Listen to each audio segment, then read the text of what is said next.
there. I'm bringing you some warmth and positive vibrations on this wet and gloomy Thursday morning. Welcome to the program. Good morning, St. Lucia Vibes at Sunrise. My name is Shannon Lebourne, your humble servant on this Thursday, November the 3rd, the eve of the weekend. Yes, it's almost here, so let's end the week on a strong note. Today is what you make it, so why not make it great?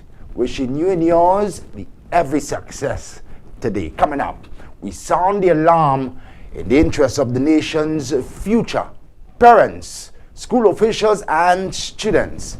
As the school students within the Castries basin have been the target by criminal elements, there have been a proliferation of such attacks over the past week.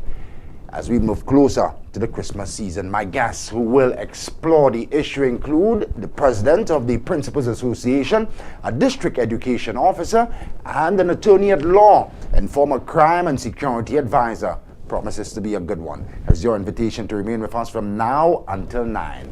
6:02 the time. The latest news headlines. First news of the day with Shannon Lebourne comes up next.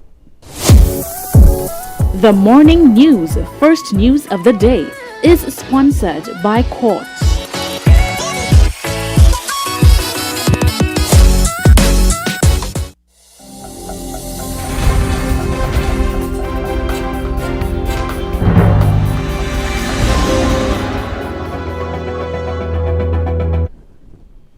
Good morning. Our top story: under the leadership of a new acting police commissioner, Cressida Descartes-Pelleus, the Royal St. Lucia Police Force is enforcing a zero tolerance for sexual offences. In fact, a police officer has been arrested and charged for having sexual relations with a minor. We intend to continue investigating and doing our job despite who is the accused, said Police Commissioner Cressida Descartes Wednesday. This is the second allegation in recent weeks leveled against a police officer. During her first press conference on October the 19th, Commissioner Descartes expressed zero tolerance for matters of sexual nature, especially within the Royal St. Lucia Police Force. A statement was in response to allegations of sexual nature which involve a high-ranking police officer. However, news teams have been informed that a formal complaint has not been made in that matter. The same effort we place in resolving crimes committed by members of the public, we will place towards matters involving our own, the police commissioner declared. Well, more details are emerging this morning about the island's latest homicide. St. Lucia's police have appealed for public information as they investigate homicide number 58. The deceased, Joshua Jabatis, was a resident of Cicero and not Fuasho, as we reported in error yesterday. On Tuesday, November 1st, at approximately 6:30 p.m., an emergency response was made to St. Louis Street in Castries relating to an alleged shooting incident. The emergency crew found on the scene, in the presence of police officers, a male individual who appeared to be in his late 20s. An assessment of the patient revealed that he sustained several penetrating wounds to his body and he was void of vital signs. He was transferred to the ambulance where emergency medical care was given. The patient's condition remained unchanged during transportation to the OKEU hospital, where he was left in the care of medical personnel. The director of the OKEU hospital says the uptick in violent crime is stretching the hospital's resources to its limits. The Accident and Emergency Department head at the Millennium Heights Medical Complex, Dr. Bernadette Joseph Labadie, reveals that the uptick in gun crime and vehicular accidents is burdening the operations at the health facility. She highlights that when there is a large influx of patients requiring emergency care, waiting times are extended. To this end, she is appealing to the general public to put the guns down. Vehicular accidents and shootings have almost become a daily occurrence as gun violence and road collisions mount. With 2 months left in the year, the island has recorded 58 homicides and an unprecedented figure of road fatalities. Apart from these instances, when individuals are not mortally wounded but still suffer injury, emergency responders are still tasked to provide care. The Accident and Emergency Department at the OKEU Hospital records 24,000 visits yearly. Additionally, on October 24, 2022, the St. Lucia Fire Service reported that the number of responses to traumatic and violent incidents appears to be constant, leaving little room for mental recovery. Accident and Emergency Department head at the OKEU Hospital, Dr. Bernadette Joseph Labadie, has expressed similar sentiments, highlighting that gun violence and reckless driving is exacerbating the issue. She informs due to the influx of patients requiring urgent care, waiting times are consequently extended. These patients usually take a lot of time. So other cases that we would have gone through quickly, now our time is, or our energies are focused on these patients. So you may have 20 persons probably waiting in our waiting area, and the ambulance comes in with somebody who has been shot or stabbed or from a vehicle accident. Everybody drops everything and we run to that patient initially. If it's just one patient, then we try to ensure that other doctors remain on the floor and nurses as well, so we continue seeing the other cases. However, based on the number of cases coming in at the time and the severity, then everyone would focus their attention on that patient. So in the end, other persons wait a little longer, sometimes much longer, before they can be attended to. On Tuesday evening, yet another life was lost as a result of gun crime after a young man was fatally shot from the rear.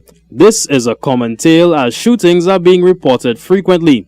Due to the limitations at the hospital, Dr. Labadie is appealing to gun offenders to refrain from violent means of settling scores. Stop the violence, stop the shootings, put the guns down, put the knives down, put the cutlasses down. Try to solve your problems through dialogue. If you have an issue with somebody, doesn't mean that you're going to take a gun and shoot them or take a knife and stab them, because then somebody else now will try to come after you and then the cycle continues. Take control of your anger, And for other persons out there coming, just be a little patient with us. If your complaint is minor, I would advise you to go to the health center if possible. You may get through a lot faster at the health center and not have to wait the prolonged waiting areas at the emergency department in the event that we have an influx of more critically ill patients. Reporting for the Hot 7 TV News, I am Kareem Nelson. Thanks so much, Kareem. Secondary school students from across the island on Wednesday were exposed to a wide range of local and international higher education options. The activity organized by the Ministry of Education seeks to expose students to educational institutions and programs in the hopes of steering them on a path of seeking some level of higher education, further strengthening the island's future human capital. Jasmine Duncan reports. The Ministry of Education is making the future educational needs of students a top priority by inviting schools from across the island to interact with various local and international higher learning institutions. An initiative that has been hosted by the ministry for over a decade welcomed universities and colleges on Wednesday to provide prospective students with insight into their undergrad and postgrad degree program offerings. Today's it's an opportunity that is presented to our students, young people of St. Lucia at our annual Career and College Fair. This exercise is an annual event where we bring in colleges and universities from around the world to present their offerings to our students. And our students get to dialogue with them to find out what piques their interest, and it kind of spurs them in the direction that they would like to move.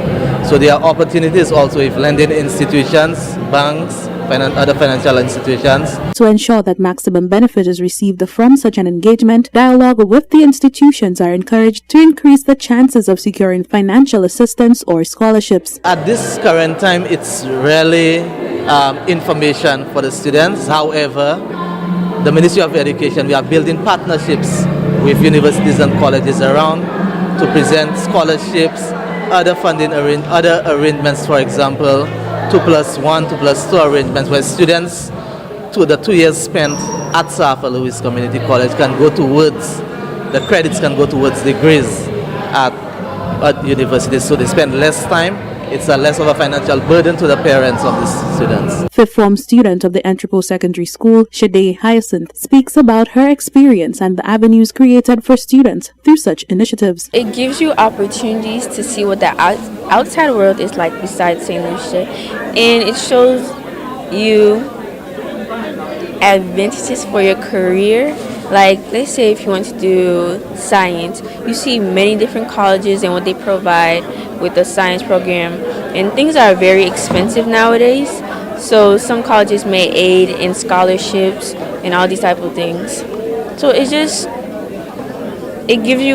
it allows you to make a better decision for what you want to do for your career. The college and career fair will continue on Thursday, and students or those interested are invited to visit the exhibit at the Finance Center in Castries.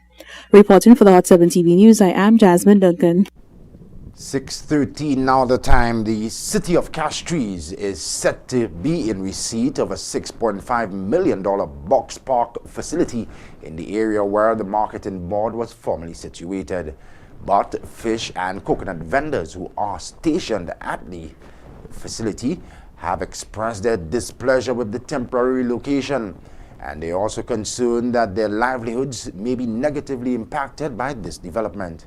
In an attempt to address their concerns, the Member of Parliament for Castries Central has emphasized that sometimes temporary discomfort must be shouldered to facilitate improvements. The St. Lucia Marketing Board building in the capital has been demolished to facilitate the construction of a multi-million-dollar state-of-the-art box park facility, which is intended to revitalize downtown Castries. In keeping with this intention, the government of St. Lucia has prioritized the Castries market and its environs as a pull factor with tremendous potential to increase the number of visitors in the Castries city center. We are building a $6.5 multi-million-dollar box facility.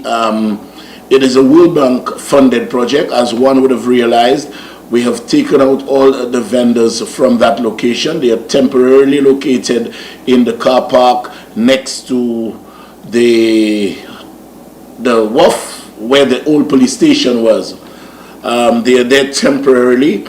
We are doing this project. One of the things that we will ensure is that whatever spaces that are available, the first order of business is to ensure that those persons who are on the breadline are given the very first opportunities to occupy the new facilities that we will be putting up. In the interim, some of the vendors which occupied the area have been temporarily relocated to facilitate the construction. However, the coconut and fishing vendors emphasize that they have been left in the dark about the operations. They are concerned that the completion of the facility may strip them of their sales hotspot.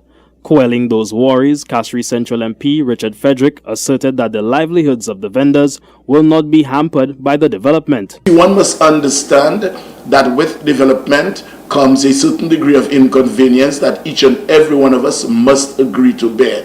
If you want me to fix your road as parliamentary rep, you must afford me the opportunity of that road being vacant for a day or two so as to give you a better product. We cannot develop if persons are not prepared to shoulder a little bit of inconvenience. And so I explained it to them. I told them that this is not something that would last forever, but to bear with us, and I can assure you that with the coconut vendors, we are taking them on board. Obviously, things have to be done differently. I want to see the washing of coconuts before those coconuts are just cut open. We don't know about rats and this and that and the other. We have to ensure that everything is enveloped within health acceptabilities. And so we are working with them. This government is not a government that puts anyone on the breadline, and I would be the first to resign if I were to prevent anyone from making an honest dollar. The Castries Central MP anticipates that the box park facility will be completed by the middle of next year. Reporting for the Hot 7 TV News, I am Kareem Nelson. Thanks, Kareem. Finally, from us this hour, St. Lucian artisans and business owners, along with 25 Taiwanese enterprises, have set on display a myriad of products in this year's St. Lucia Taiwan Partnership Trade Show. The activities commence on November 2nd and will conclude on the 4th at Harbour Club In Rodney Bay, the Minister for Commerce, Honorable Emma Hippolyte, says it is always an honor to witness the creativity of St. Lucian people, noting that this year marks the 15th time the trade show has been held. Creative, innovative, and skilled are some of the words used by Minister of Commerce, the Honorable Emma Hippolyte, to describe the work of local entrepreneurs on display at the annual St. Lucia Taiwan Partnership Trade Show. For the 15th year, the participants have wowed patrons and officials with high quality and unique product, in most cases locally made. Hippolyte lauded the success of the event despite it being day one. She expressed deep regret, however, given that only a handful of the applicants could have been selected, committing to accommodate more local businesses in subsequent shows. When you go through the various exhibits, you can see the creativity of our people in terms of the areas that you have. We have our usual, we have a bit of agro-processing, we have a lot of ICT, we have our people in CMOS, we have our people in jewelry and costume and fashion. So it is good that we have a mix. Unfortunately, we had just about 24. We have 24 of our local businesses exhibiting here, yet we had applications from 80. So we need to at least apologize to those who could not exhibit in person, but we are giving them the commitment that we will start work right away to see how best the next one we can facilitate most persons. Hippolyte speaks to the importance of providing such a platform for entrepreneurs and local businesses to market themselves and products. As you know, some of the small businesses, they are doing good products, quality products, but people do not know about it yet, and as well, you do not have the funds to do the type of marketing and to let people know what they're doing. So this Taiwan St. Lucia trade show, what it does, it allows persons to have an opportunity to showcase their goods. So as you walk around, you say, well, I did not know that we are doing these things in St. Lucia. So it allows them to showcase to themselves and to the world, because as you know, as we presented here, we are pushing all the time to tell them that e-commerce is the way to go. And we are providing the training as well and the hand-holding. Products included home and sports equipment, food and beverages like tea, fig seed jelly, natural food supplements, clothing and textiles like jewelry, skin series and shampoos, as well as electronics like fingerprint sensors, AI camera modules, and more. One of the participants, Rahid James, says he's thankful for such an opportunity and remains optimistic that he and others will one day make their permanent mark on the economy. The 2020 Taiwan St. Lucia exhibition trade show, it's a very good opportunity. It's an opportunity that has been given to us, and we were taking it in strides. So far we've been given a lot of positive feedback as to ways that we can grow and make things better for the business. We take this opportunity and we enjoy it because it's an eye-opener for us to realize, hey, there's a lot that can be done, that needs to be done, to not only for this market but for the international market, so that we can grow and develop into something bigger and better, and probably even help with putting St. Lucia out there on the map. The Commerce Minister expresses gratitude to the Taiwanese government for the continued support and invites the public to visit the exhibit to view what other locals have to offer. Reporting for the Hot 7 TV News, I am Jasmine Duncan. Thanks so much, Jasmine. Before we end the news, let's recap our top story this hour. Under the leadership of the new Acting Police Commissioner, Cressida Descat-Pellews, the Royal St. Lucia Police Force is enforcing zero tolerance for sexual offences. In fact, a police officer has been arrested and charged for having sexual relations with a minor. We intend to continue investigating and doing our job despite who is the accused, said Police Commissioner Cressida Descat. This is the second allegation in recent weeks leveled against a police officer. During a first press briefing on October the 19th, Commissioner Descat expressed zero tolerance to sexual matters, and especially within the Royal St. Lucia Police Force. Her statement was in response to allegations of a sexual nature which involved a high-ranking police officer. However, no formal complaint has been made. The same effort we place in resolving crimes committed by members of the public, we will place towards matters involving our own, the police commissioner declared. Well, That's the news. Your first news of the day with Shannon Lebourne. The morning news, first news of the day, is sponsored by Quartz.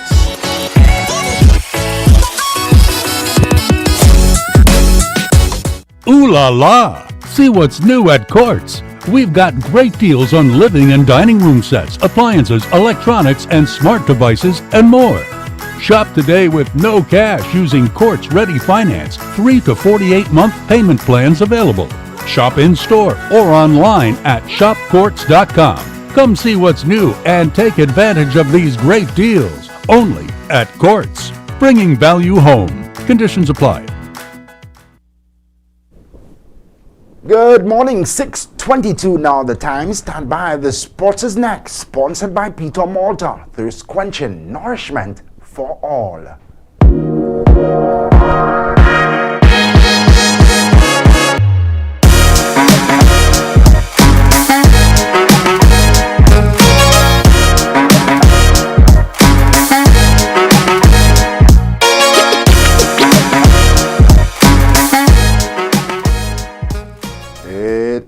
In sports this hour, the under-19 inter-schools netball competition opened Wednesday at the VG Multipurpose Sports Complex. Babonneau Secondary and Leon Hess Comprehensive Secondary Schools battled it out in the first game of the competition. In the end, Babonneau was victorious. Final score, Babonneau 28, and 8 CSS 10.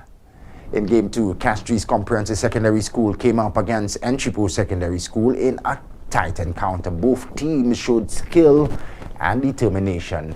But it was Castries Comprehensive who came out on top. The match ended 18 in favor of Castries 18 to 14 in favor of Castries Comprehensive. Castries Comprehensive 18, Entrepot 14. In results now from the SLFA Inc. Island Premier Cup 2022, Deriso and Vieux-Fort North shared the points after a thrilling encounter Tuesday night at the Philip Marsley grounds. Vieux-Fort North controlled and led for most of the 90 minutes, but 2 late goals in extra time secured a point for Deriso. The goal scorers in that encounter for Deriso, number 8, Dwight Prudhomme, and the goals in the extra time period is scored by Davian Jerome.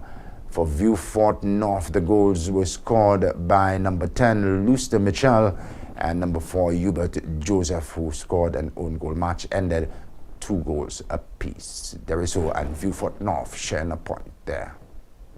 Meanwhile, Vieux-Fort South, they drew level in the dying embers of the match to share the points with Castries Central. Andre Daniel opened the scoring for Central in the 25th minute of play, and the number 16, Jamal Wilfred, doubled the lead to head into halftime. Vieux-Fort South came back strong in the second period and pulled one back with an early goal from number 9, Riquelme Elva. In the 47th minute, number 5, Basham Classe ensured his team got a point with a late equalizing goal in the 5th minute of extra time. Final results, Vieux-Fort South 2, Castries Central 2. Well, on Wednesday, Team St. Lucia traveled to Miami, Florida for the second annual FIBA 3x3 AmeriCup tournament. They will begin their campaign for 3x3 Glory on Friday, November the 4th. The team includes Shamar Baptiste, Andre and Troy Louison, and Keegan Louison. Andre Louison and Keegan Louison. St. Lucia plays in qualifying Group B with Jamaica and Barbados. St. Lucia basketball fraternity us here at Good Morning St. Lucia, and all citizens wish the team the very best. Finally, from us to end the sports on Friday, November the 5th, and Saturday, November 6th, Veterans in Sports Inc. and the Courts Ready Cash will come together for a great cause in aid of the St. Lucia Cancer Society.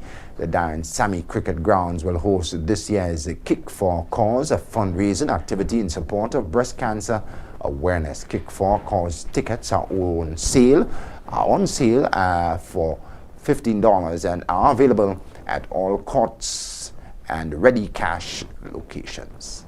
That's the final whistle on the morning sports, brought to you the kind compliments of Peter Malta, thirst quenching nourishment for all.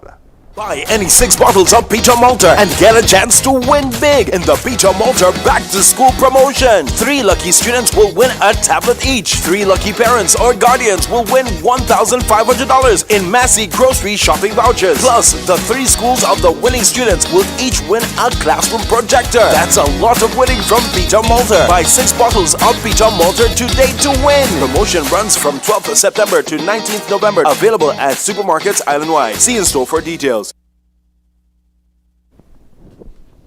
Hello there, 27 minutes, moving down past 6 the time on the clock. The latest weather news from the Here and Now Meteorological Office is next.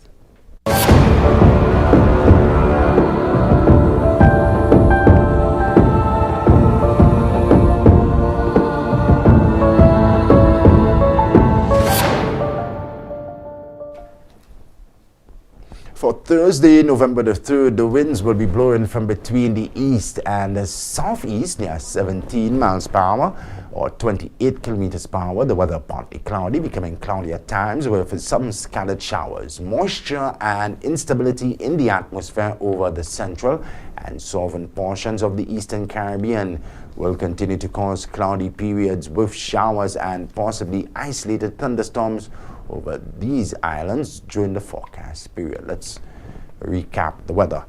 Partly cloudy, becoming cloudy at times with some scattered showers, and moisture and instability in the atmosphere over the central and southern portions of the eastern Caribbean will continue to cause cloudy periods with showers and possibly isolated thunderstorms over those islands during the forecast period.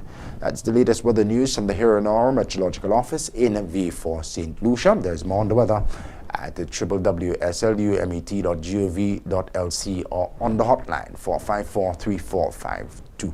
Rains already this morning over Castries. Let us know what are the weather conditions like in your neck of the woods, in your community, as we say good morning and share some good vibes, warmth and positivity for the day ahead. Stay with us. Still to come, we sound the alarm in the interest of St. Lucia's future. Parents, teachers, students and school officials, be warned. This morning we will be discussing incidents of criminality against students within the Castries basin. Over the last 2 weeks, there has been an increase in incidents of attack and robbery on school students. Our guest this morning, a district education officer, the president of the National Principals Association, and an attorney at law and former advisor on crime and security. Stay with us. Next, we go beyond the headlines. Ooh la la! See what's new at Quartz. We've got great deals on living and dining room sets, appliances, electronics, and smart devices, and more. Shop today with no cash using Quartz Ready Finance, 3 to 48-month payment plans available. Shop in-store or online at shopquartz.com. Come see what's new and take advantage of these great deals. Only at Quartz. Bringing value home. Conditions apply.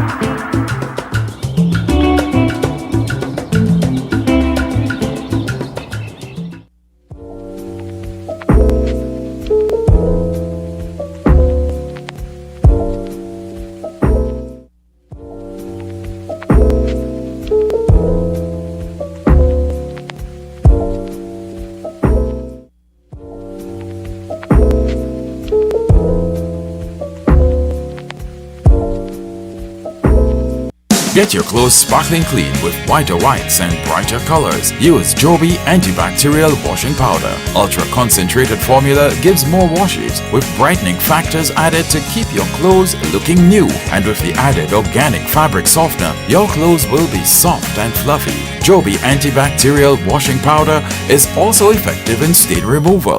For cleaner, brighter, softer clothes with the sweet scent of early spring morning, use Joby antibacterial washing powder. My family, my love, my Joby.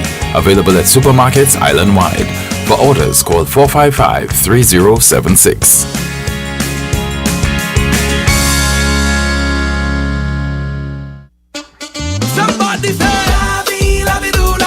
Come savor the flavor of 14 of Rodney Bay's best restaurants. The Bay Gardens Resorts presents Taste the Bay Food Festival, a culinary extravaganza you don't want to miss. November 27th from 11 a.m. at the Bay Gardens Beach Resort and Spa. Taste the Bay Food Festival, powered by makr St. Lucia. For more information, contact the Bay Gardens Resorts at 457-8535 or check out our Instagram page for more updates. Taste the Bay Food Festival, November 27th, 2022, Bay Gardens Beach Resort and Spa. Sometimes life can knock you off the ground, but surprisingly, an encouraging word can hoist you back to your feet. What we all need is someone in our corner, someone like Dr. Tonji. Hi, I have 3 questions for you. 1, have you discovered your purpose? 2, have you discovered your ability? And 3, are you planning your life's path? Dr. Tonji has inspired audiences on radio stations throughout the US and in the Caribbean on Kiss FM with the Dr. Tonji Show. Now, sister station Hot 7 TV teams up with Kiss FM to bring the Dr. Tonji Show to television. I will share my wealth of experience, my affinity to life, and assist you in fulfilling your call. By tuning in to the Dr. Tonji Show on Hot 7 TV and Kiss FM, you and I will begin to explore the answers to these questions and many more. And in these challenging times, it's just what the doctor ordered.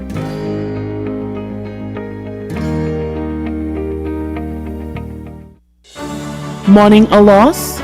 Hot 7 TV wants to help you celebrate the beautiful memory of your loved one with In Loving Memory, Celebrating Lives. Whether it's a birthday, a wedding anniversary, or some memorable occasion, or the anniversary of the passing of the dearly departed, Hot 7 TV will create a moving video tribute of that special person, showing how much he or she meant to you.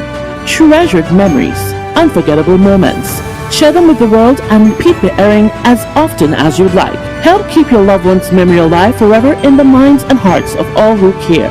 In Loving Memory, Celebrating Lives. Contact us at telephone number 452-6040 or email us at inlovingmemory@caribbeanhottv.com.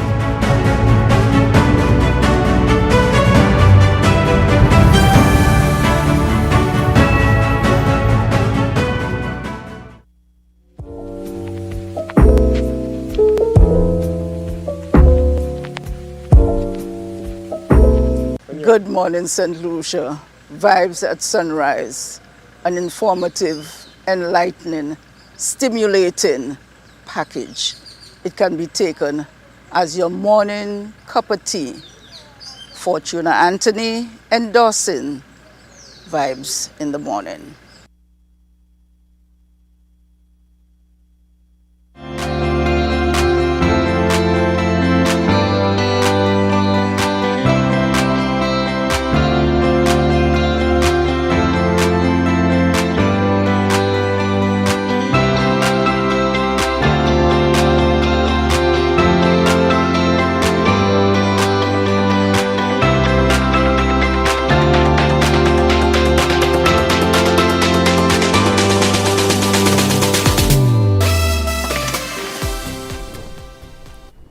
Thanks so much for staying with us on this Thursday morning. We're now into Beyond the Headline segment where we get on the go and keep moving with Flo. My very special guest is already on the Flo WhatsApp line, and I will bring her on shortly. But Katie, let's just give you some background information, St. Lucia, on the issue that we're about to zoom in on this morning. School students have been the target by criminal elements within the society, in particular school students within the Castries basin. They continue to be targeted by criminal elements. There has been a proliferation of such attacks over the past few weeks, expected to increase as we move closer to the Christmas season. So we want to be proactive here to assist parents, school officials, and students as well in this very concerning time and disturbing time as well. Students have been robbed of their valuables, and in some cases they've also been injured. There's need for sensitization for both parents and the students of the look in the front. So today we will discuss the issue of crime, how it affects and impacts our student population, particularly in the city of Castries and ahead of the festive season. My very first special guest on Beyond the Headlines this morning, the president of the National Principals Association, who is up rather early today, Mrs. Valerie St. Helen. Good morning, and thanks for waking up early. Thanks for joining us. Good morning. Sorry. Hi. Yeah, we give you a minute. She's just adjusting. Yeah. She's almost with us. The president of the NPA, Valerie St. Helen, Henry, will join me to discuss the issues right now. You're on. Good morning. Good morning. Good morning. Nice to have Sheldon. you on. Happy to be here. It's early, and I am always happy to be part of this program, despite the time. But Nice. I'm trying to, yes. We're warming up. We're waking up. Thanks for coming, and we always are a pleasure to have you on as well. Let's begin. How pervasive is this problem that we speak of? Students being attacked, robbed of their valuables. How serious is it? I think it has these little incidents would happen once or twice in the past, but it has increased, and it's at an alarming rate because sometimes some are reported. Some of those incidents are reported, and we get to know about it. There are lots of little things happening around, especially within the Castries city, and it is concern to us, not just the schools within the Castries city, but the secondary school students who loiter around. They find themselves in trouble, and those troubles affect the school because sometimes it's they are in school uniform, and it reflects the school, and it gets into the schools because sometimes the children are involved in more or less little gang activities. We know that some of the incidents that have happened around the place, some of those students are involved in gang related activities, and it comes into the streets, and maybe sometimes it goes into the schools as well. So it is of very concern to all schools within the Castries basin. Let's talk some specifics here, because it's very alarming now that you draw in reference to student involvement in gangs. What are some of the recent activities that you've seen which is cause for alarm? Okay, well, I can tell you, being the principal of the Ave Maria Girls Primary School, I mean, we sometimes are alerted the students running after a group of boys, running after a group of boys. We see knives flashing. We have seen that boldly. They are very open with their activities, and especially the fact that we do not have police patrolling as frequently as they should, and they seem to be hanging around between the peripherals of the Ave Maria School, Mikud Street, especially the corner of Mikud Street and Brogley Street, along those areas. And I am aware, even as far as Blue Coral, there are a number of little incidents, fights, and they do have their weapons. And apart from that, we also have persons who have been robbed, students being robbed. They carry their phones, their devices, and they are held up and they are asked to give up their devices. And it has happened along, and not only students, adults as well, involved in those little incidents. Yeah, there was one recent incident which could have ended in a fatality. A young boy, student of a secondary school, came to your institution to pick up his sister. Yes, he was yes. robbed of his valuables and also stabbed. He was stabbed. He got about 6 stab wounds, because the mother of the child, the daughter, she called because the child was not able to come to school because she was traumatized, and the parent indicated that she's keeping her at home. And yes, she said that the doctors told her that he could have died maybe if he had not gotten to the hospital in time, all because of a phone. And he was not interfering with anybody. He was simply there with his sister waiting for his mother to pick him up.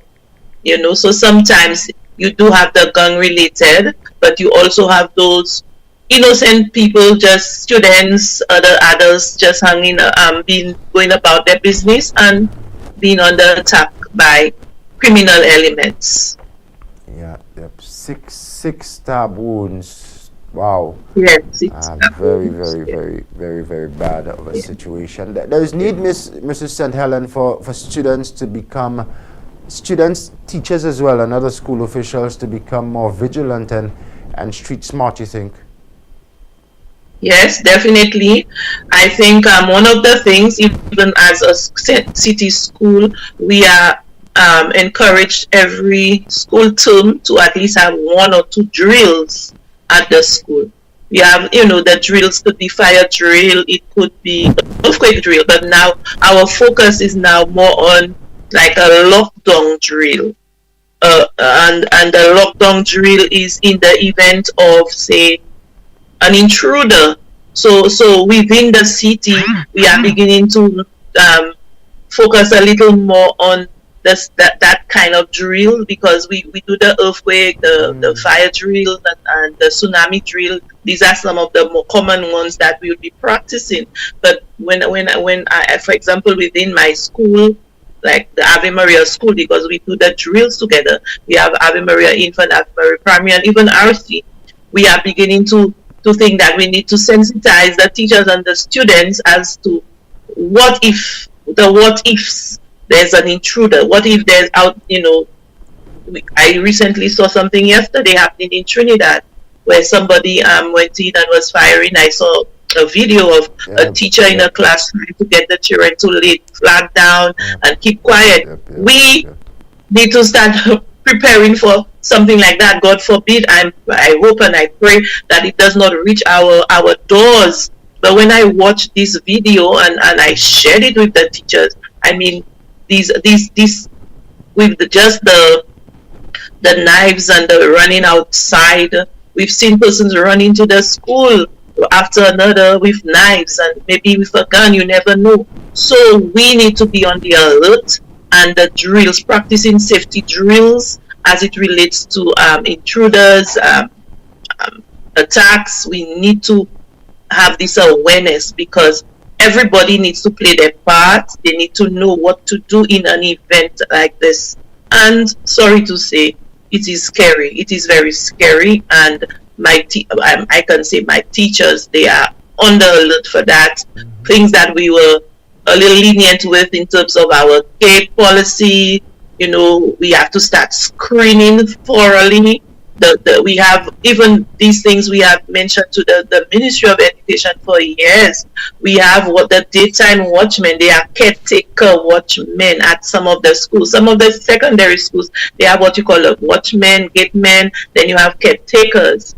But at some of the primary school, because of lack of resources, you have one man who is doing the job of caretaker, meaning that he has to go around and clean up the yard, clear the garbage in place, do stuff, and then he also has to man the gate. So you find this person has to spend more time by the gate, and we have to find other ways now to ensure that the other aspect of taking care of the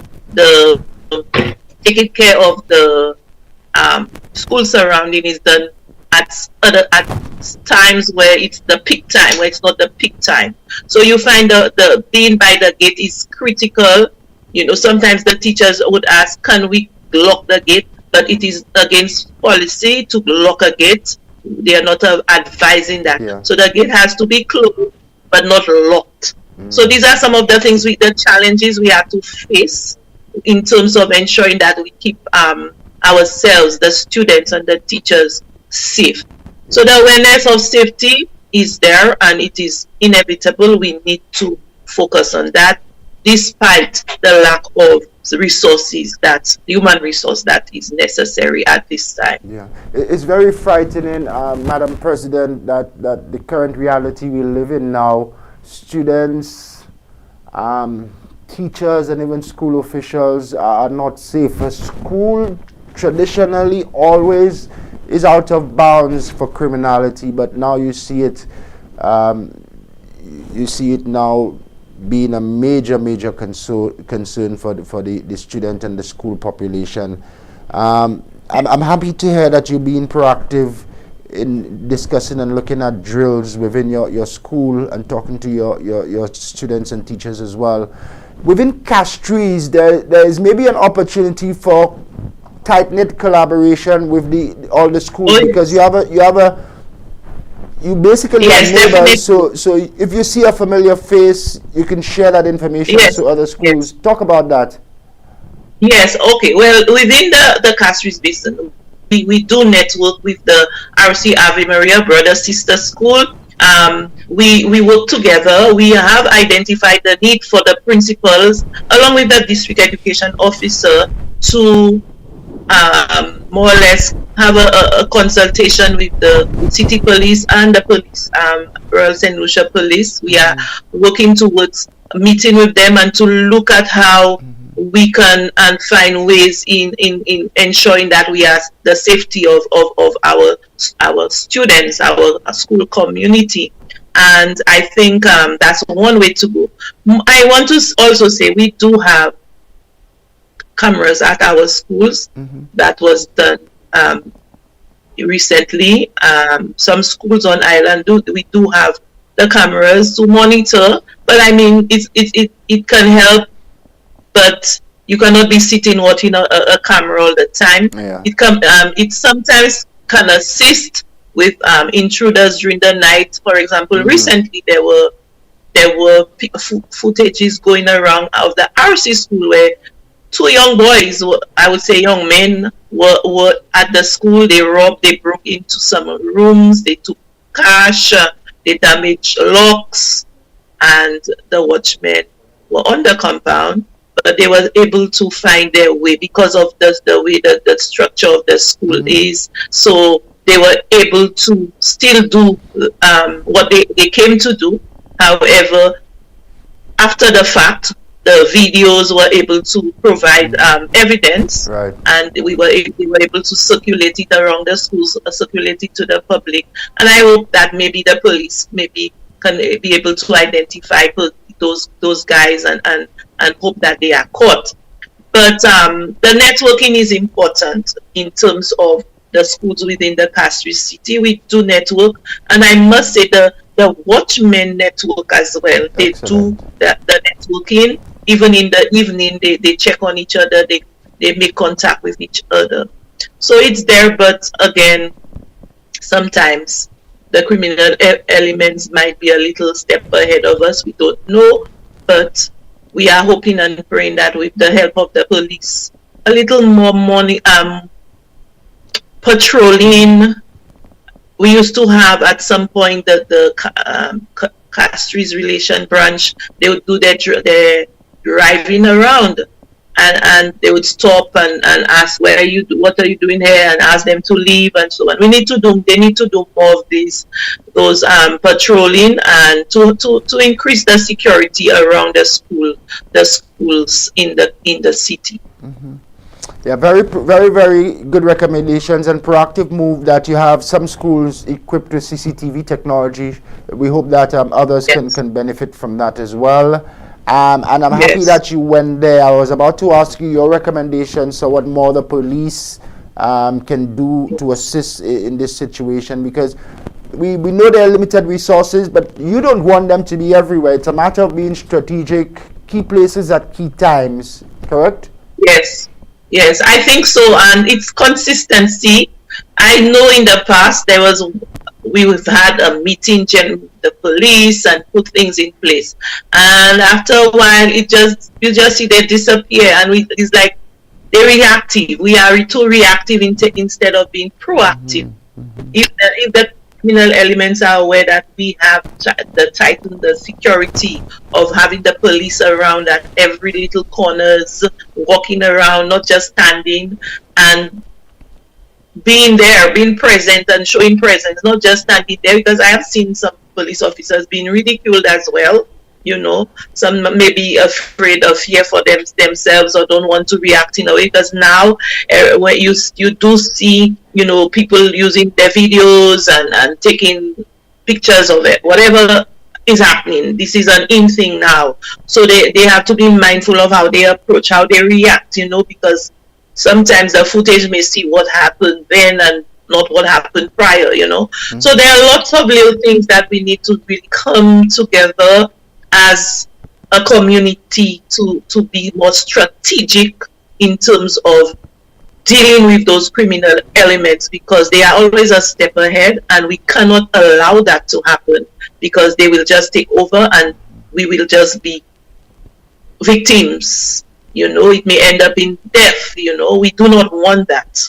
Absolutely. And we at our school, for example, we have after school activities, after school lessons. We had to reduce on the time. So instead of ending at 5, because now it's getting dark very early, we have to say 4:30 cut off, because we want the children to be out there and to get home in time and to be safe, because this is what is happening. I can tell you the fear is there, especially with teachers. They are afraid. I mean, teachers in the city schools, the school is like their second home, and so you'd come at Ave Maria, you'd find a teacher there 6, 7 sitting, planning, putting things in place for the next day. I can tell you this. I mean, up to yesterday, I'm looking. Certain doors are already closed. They've closed their doors and they've left. This is because of the fear, and it is a genuine and honest feeling right now. Yeah, we can sympathize with the teachers and school officials now that they're extremely fearful. That's the sad reality. That's our St. Lucia. We hope for the best, but that's the current day reality. Yes, I think I know at our last meeting with the Ministry of Education, generally in terms of school security and safety, they indicated that they are going to do a comprehensive review of school security. That's just within the schools, but we still need to work alongside with the police in terms of what's happening outside, so that it does not get into our schools. And that is critical, and that's urgent as well. Very urgent. Very urgent. Very urgent. Madam President, let's talk quickly about student involvement in gangs. Because it appears that while some criminals just look around the school plants around schools and target students at random, but it appears though that you have some students who are at schools involved in gangs, alerting members of the gangs who are not students to come to target specific members of the school. That's a big problem that's emerging now. How can we begin to nip that in the bud? Well, I think some of the schools are aware. I mean, there are searches happening at schools. The searches at the secondary schools, I can tell you, I mean, some of what is found when the searches are done by the police alongside the teachers and the principals is scary. And some of the cases that they deal with Sometimes it's crossed from one school to a next involvement. One boy involved in some situation with another boy, and it's linked, and they are aware of the names of those gangs. I don't want to say them because I have no proof of it, but the names are known, and the students themselves share those information. And it is something that each school, especially at the secondary school, need to have an awareness and alert. They have to have a very close relationship or rapport with the police. There are times the police have to go to schools to pull out certain students who are involved in certain situations. So the communication with the police, again, the police is at the center of it all, because they are the ones who are there to keep law and to keep the law at persons, ensuring that persons obey the law and to maintain calm and so on. So the communication with the police, each school should have that relationship.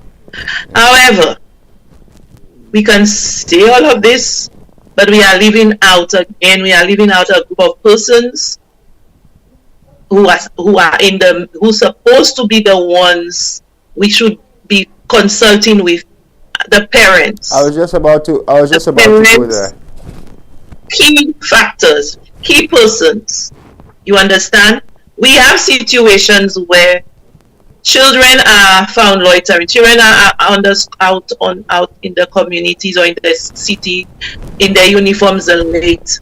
And when the police take them in, what happened when the parents are consulted. In some cases, the parents said, they gave them permission.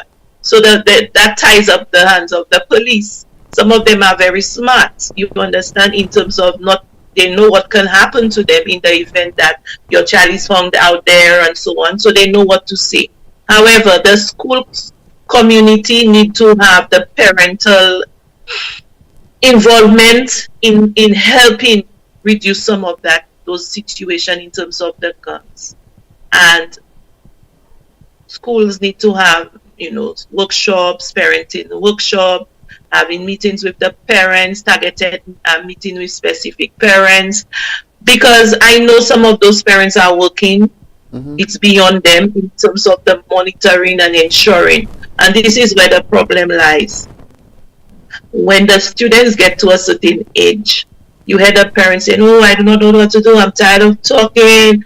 And you can imagine if the parent of a child is saying that, what is left for us to do? That a parent's hand is like throwing up their hands in the air. I do not know what to do with him. I'm tired of doing this. I'm tired of doing that. So there's a lot of outside agencies that need to play their part with the school, with the homes, in the community, reaching out to those vulnerable parents that need the support.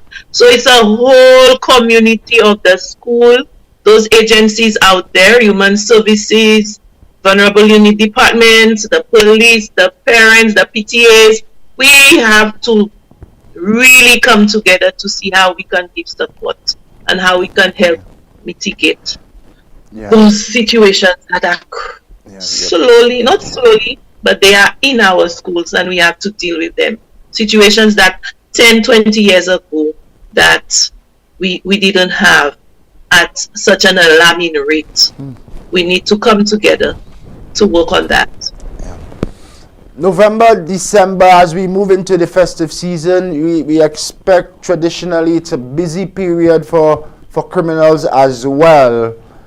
Your final message, warning, alert to students, parents, and school officials as we close. Well, we need to be vigilant. We need to tighten our security measures.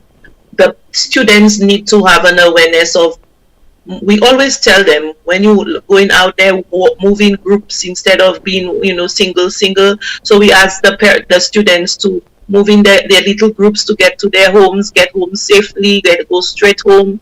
The police need to increase the number of police officers on the city circuit so that we can curb whatever crime that is intended to planned or intended to happen. presence, the police presence, and again tightening security at our school gates and monitoring, screening, observing, sharing, networking. These are some of the things we need to do, and we hope that we can have a smooth end of school term with incident-free, no deaths. Our students will be safer as we move into the festive season. Yeah, that's and even when they are home during the Christmas vacation, a lot of things happen as well. We want to ensure that they are safe. Yeah, that's our hope as well, Ms. Valerie St. Helen Henry. We'll bring you back again before Christmas to share greetings to the student and teacher population. But it's always a pleasure having you here. I know you have a busy schedule ahead. Thank you. Yes, thank you very much, and all the best to you and your crew. Bye-bye. Bye-bye. You stay safe. Let's now share that video from Trinidad and Tobago. Yesterday, it went viral across the media. And if you think it's in Trinidad and it's not a reality here, you think again. Crime has pervaded and it's knocking at the doors of our schools. This morning we are alerting parents of the threat, particularly in the city of Castries. Some alarming things have been happening. Let's take now a look at what happened in Trinidad live until yesterday.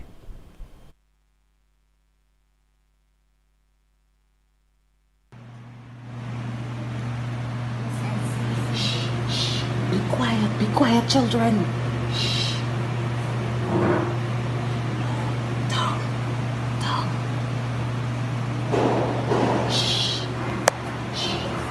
Be quiet, children. The other side is answering up.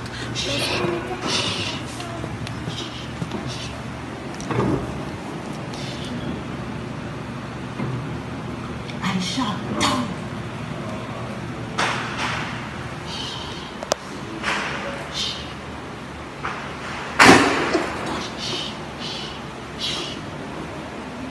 down.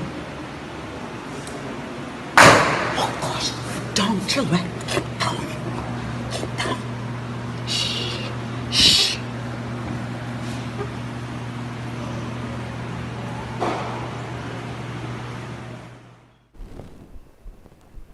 Frightening scenes there from Trinidad and Tobago. Should we not be thinking of procedures, protocols? How should students and teachers react in the event of a shooting incident in and around the school during school time? Should we not begin the discussion now? My next guest, a district education officer, will come in on what's happening in and around our schools and how we should prepare for any eventuality. And later, I'll speak to an attorney at law and former advisor on crime and security right here as we sound the alert, sound the alarm. Frightening times, not just in St. Lucia but across the Caribbean. We are being proactive here on this platform. The new course to discourse, just about 4 minutes moving down past 7 o'clock. We'll be back in just a moment. This has been the first installment of Beyond the Headlines.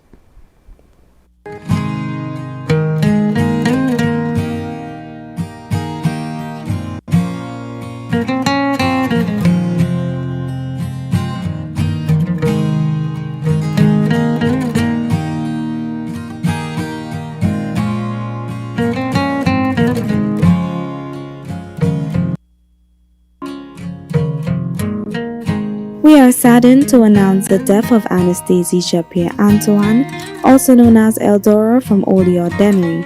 She passed away at the Owen King Hospital in Castries on Wednesday, October 26, 2022 at 1:33 a.m. The funeral arrangements for the late Anastasia Pierre-Antoine will be announced in a subsequent broadcast. The body now lies at Rambali's Funeral Parlor, Calvary Road, Castries. May she rest in peace. It is with deepest sadness that we announce the death of Cletus Lambert, also known as Joe or Joe Boy of Cafe Choiseul. He He passed away at his residence on Tuesday, October 18, 2022. He was 87 years old. The funeral service for the late Cletus Lambert, also known as Joe or Joe Boy of Cafe Choiseul, will be held at Our Lady of Lourdes Roman Catholic Church, Choiseul, on Thursday, November 10, 2022 at 3:30 p.m. Thereafter, his body will be interred at the Latuni Cemetery. His body now lies in the professional care of Crick's Funeral Home, Riviere Dory, Choiseul. May he rest in perfect peace.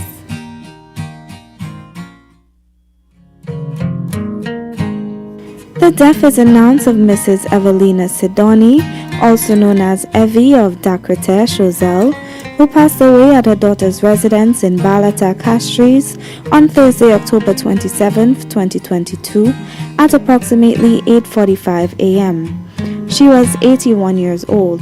The funeral arrangements for the late Mrs. Evelina Sidoni, also known as Evie, will be announced in a subsequent broadcast. The body now lies at Lazarus Funeral Home, New Dock Road, Vieux Fort. May her soul rest in peace.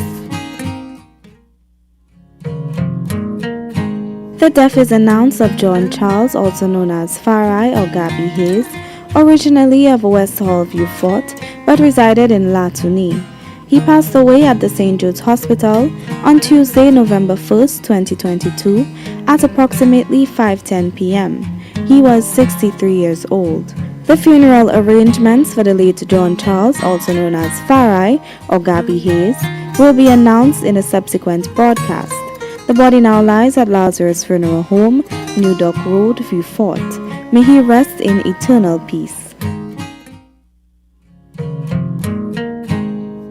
It is with profound sadness and heavy hearts we announce the passing of our beloved mother, grandmother, great-grandmother, sister, auntie and friend, Josephine St. Clair, also known as Rena, of Roblo, Choiseul, who passed away at her residence on Monday, October 10, 2022 at 3:10 a.m. She was 82 years old. The funeral service for the late Josephine St. Clair, also known as Rena, will be held at the Vieux Fort Seventh-day Adventist Church on Sunday, November 6, 2022 at 1 p.m. Her body will be laid to rest at the Latuni Public Cemetery. Her body now lies at Lazarus Funeral Home, New Dock Road, Vieux Fort. May she rest in perfect peace. The death is announced of Marianne Joseph, also known as Granny or Ma Everard, of Reunion, Choiseul, who passed away at the St. Jude's Hospital on Sunday, October 30th, 2022 at the age of 95 years. The funeral arrangements for the late Marianne Joseph, also known as Granny or Ma Everard, will be announced in a subsequent broadcast. The body now lies at Lazarus Funeral Home, New Dock Road, Vieux Fort. May she rest in eternal peace.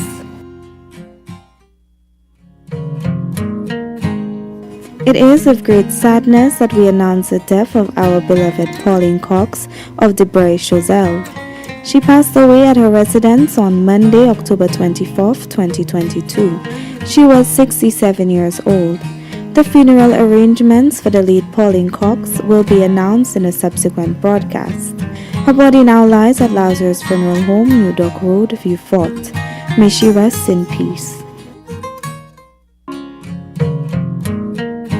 It is with deep sadness and heavy hearts that we inform you of the death of our beloved Sion Satut, affectionately known as Boaden. He is originally from Boaden, Jacmel, but resided in Sisera. He passed away tragically on Tuesday, October 25th, 2022 at the age of 44 years.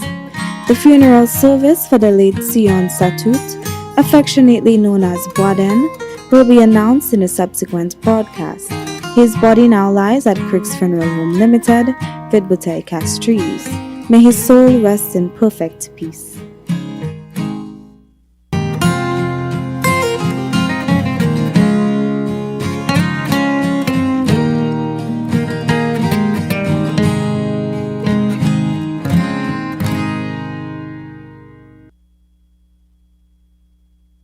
Ooh la la! See what's new at Courts. We've got great deals on living and dining room sets, appliances, electronics, and smart devices, and more. Shop today with no cash using Quartz Ready Finance, 3 to 48-month payment plans available. Shop in-store or online at shopquartz.com. Come see what's new and take advantage of these great deals only at Quartz, bringing value home. Conditions apply. Get your clothes sparkling clean with whiter whites and brighter colors. Use Joby antibacterial washing powder. Ultra concentrated formula gives more washes with brightening factors added to keep your clothes looking new. And with the added organic fabric softener, your clothes will be soft and fluffy. Joby antibacterial washing powder is also effective in stain removal for cleaner, brighter, softer clothes with the sweet scent of early spring morning. Use Joby antibacterial washing powder. My family, my love, my Joby. Available at supermarkets island-wide. For orders, call 455-3076.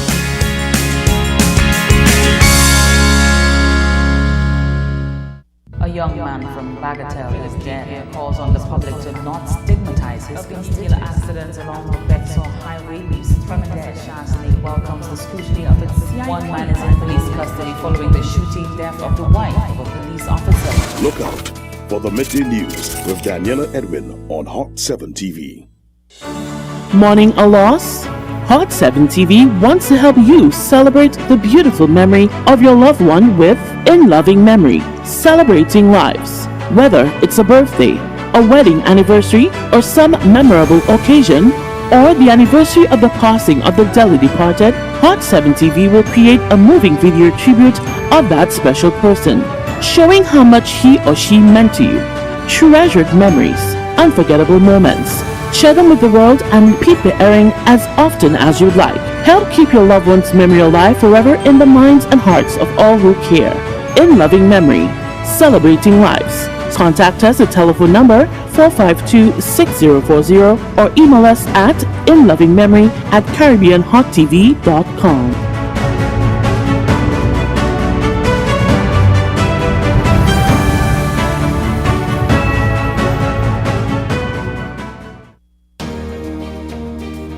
Sometimes life can knock you off the ground, but surprisingly, an encouraging word can hoist you back to your feet. What we all need is someone in our corner. Someone like Dr. Tanji. Hi, I have 3 questions for you. 1, have you discovered your purpose? 2, have you discovered your ability? And 3, are you planning your life's path? Dr. Tanji has inspired audiences on radio stations throughout the US and in the Caribbean on Kiss FM with the Dr. Tanji Show. Now, sister station Hot 7 TV teams up with Kiss FM to bring the Dr. Tanji Show to television. I will share my wealth of experience, my affinity to life, and assist you in fulfilling your call. By tuning in to the Dr. Tanji Show on Hot 7 TV and Kiss FM, you and I will begin to explore the answers to these questions and many more.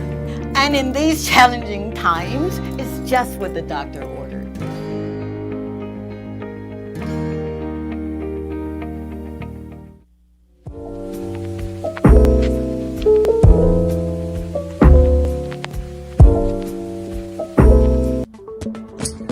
What's up, guys, and good morning. My name is O'Neal OJ Joseph, keyboard player for Morgan Heritage, and I'm asking you guys to check out Good Morning St. Lucia Vibes at Sunrise with Shannon Lebourne on weekdays from 6 to 9 a.m. on Hot 7 TV. Check it out.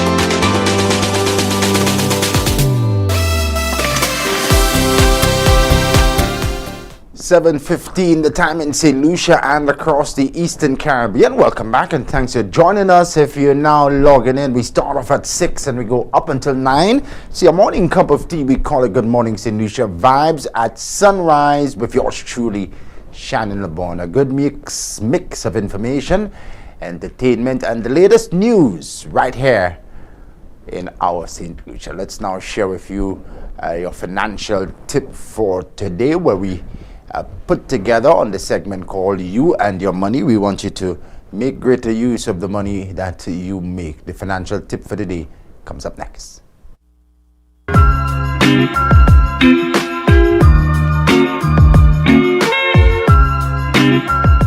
Pay yourself first.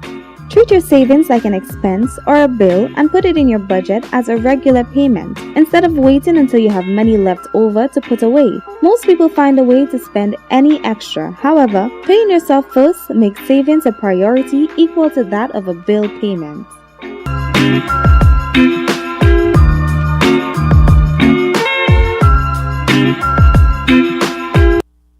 Financial tip for today. There's one more coming your way for the week. Will come in tomorrow during the program right here. Be sure to join us daily for financial tip of the day on the segment called You and Your Money. Up next at 17 and a half after 7.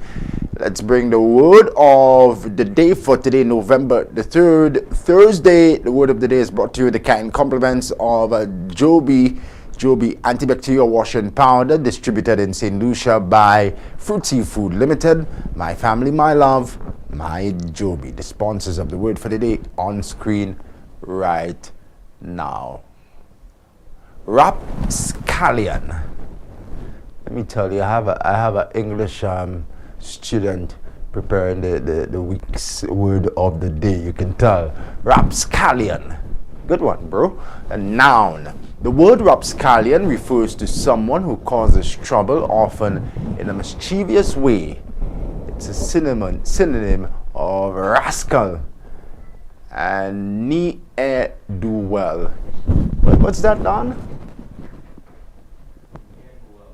Ne'er-do-well. Okay.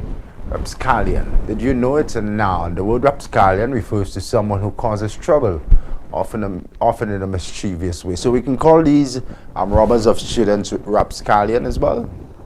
Yeah, excellent. Let's use it in a sentence. With his shaggy, perpetual, unkempt hair and his charmingly crooked smile, the actor seems to have been born to play scams and rapscallions. Interesting. The word of the day, rapscallion, a noun, brought to you with the kind compliments of Joby, distributed in St. Lucia by Fruit Seafood Limited. Joby antibacterial washing powder. My family, my love, my Joby. Get your clothes sparkling clean with whiter whites and brighter colors. Use Joby antibacterial washing powder. Ultra concentrated formula gives more washes with brightening factors added to keep your clothes looking new. And with the added organic fabric softener, your clothes will be soft and fluffy. Joby antibacterial washing powder is also effective in stain removal for cleaner, brighter, softer clothes with the sweet scent of early spring morning. Use Joby antibacterial washing powder. My family, my love, my Joby. Available at supermarkets island-wide. For orders, call 455-3076.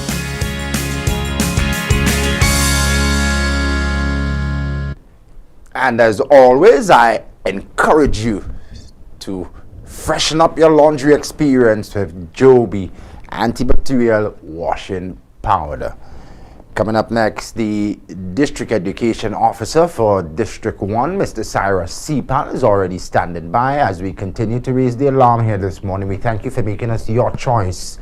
In the morning time, Good Morning St. Lucia, it's always a vibe at sunrise. Ooh la la! See what's new at Quartz. We've got great deals on living and dining room sets, appliances, electronics, and smart devices, and more. Shop today with no cash using Quartz Ready Finance, 3 to 48-month payment plans available. Shop in-store or online at shopquartz.com. Come see what's new and take advantage of these great deals only at Quartz. bringing value home. Conditions apply.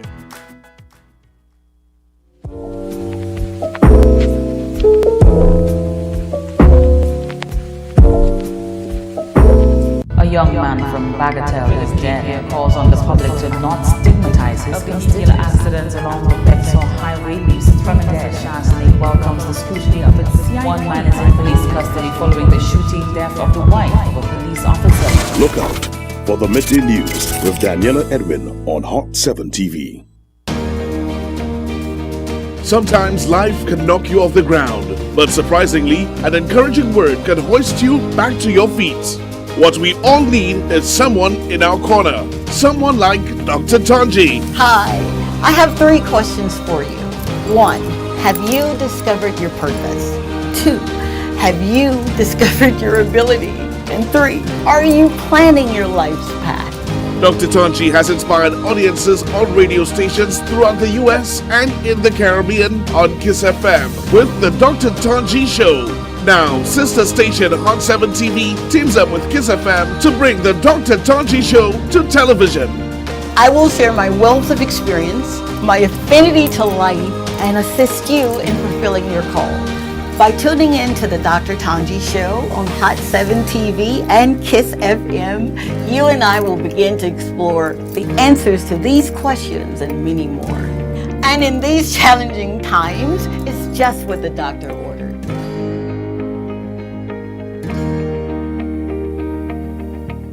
One with In Loving Memory, celebrating lives. Whether it's a birthday, a wedding anniversary, or some memorable occasion, or the anniversary of the passing of the dearly departed, Hot 7 TV will create a moving video tribute of that special person, showing how much he or she meant to you. Treasured memories, unforgettable moments. Share them with the world and repeat the airing as often as you'd like. Help keep your loved one's memory alive forever in the minds and hearts of all who care. In Loving Memory, celebrating lives. Contact us at telephone number 452-6040 or email us at inlovingmemory@caribbeanhottv.com.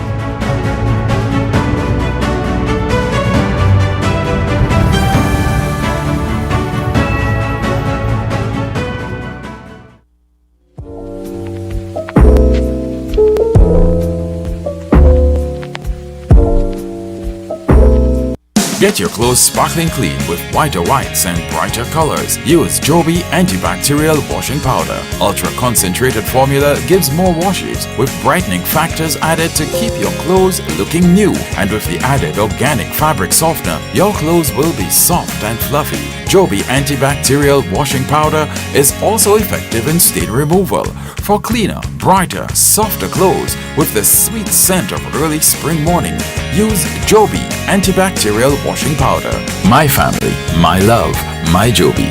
Available at supermarkets island-wide. For orders, call 455-3076.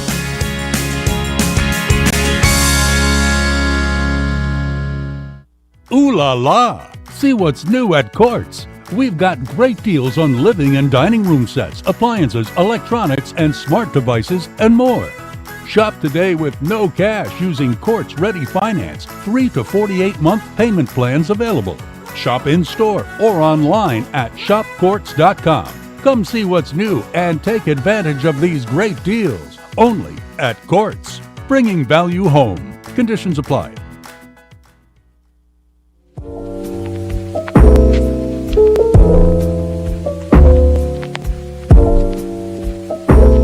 Hey St. Lucia, Dylan Edwin here, national record holder for St. Lucia. I invite me to join Shannon Lebourne show Good Morning St. Lucia on Hot 7 TV every morning. Now I'll share the finishing line.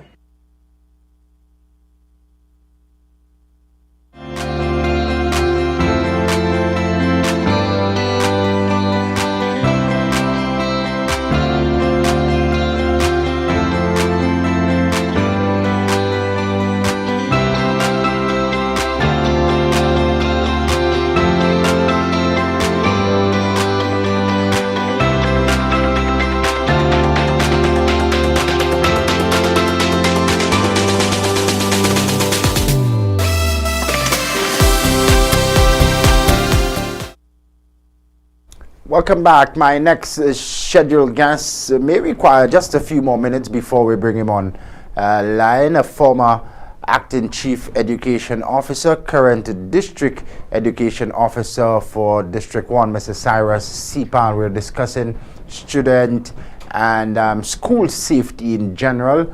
As over the past few weeks, we have seen an increase in attacks on students, big concern for teachers and other school officials as well. So we're discussing this issue in the main today, and our WhatsApp platform remains open for you to make a contribution. Also the Flow landline 4500 4500 we go up until 9 right here on Good Morning St. Lucia. My name is, of course, Shannon Lebourne. Mr. Cyrus Sepal will join us shortly.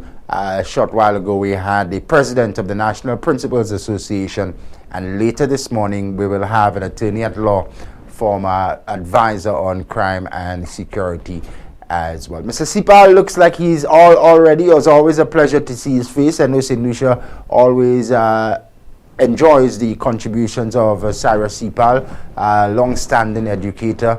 Mr. Sepal, you ready, it looks like. Bonjour, thanks for waking up early, sir. Yes, sir. Good morning. Are you hearing me? Yes, loud and clear. Thank you for coming on. Always a pleasure to have you. Yes, sir. Let me thank you for having me on the program this morning, and also you had the president of NPA and so on. It is a pleasure for us to be with you because this is a very important subject that you are discussing, and then what better time to discuss it than early morning when everybody is still fresh, the mind is still going and still picking, and that's the time we can make very wise decisions. Excellent. Thanks for setting up the conversation nicely there. Big concern for the principals and the teachers. I know parents are worried as well. A big priority for the Ministry of Education, I'm assuming at this time, is trying to find a solution to increase student and school safety generally.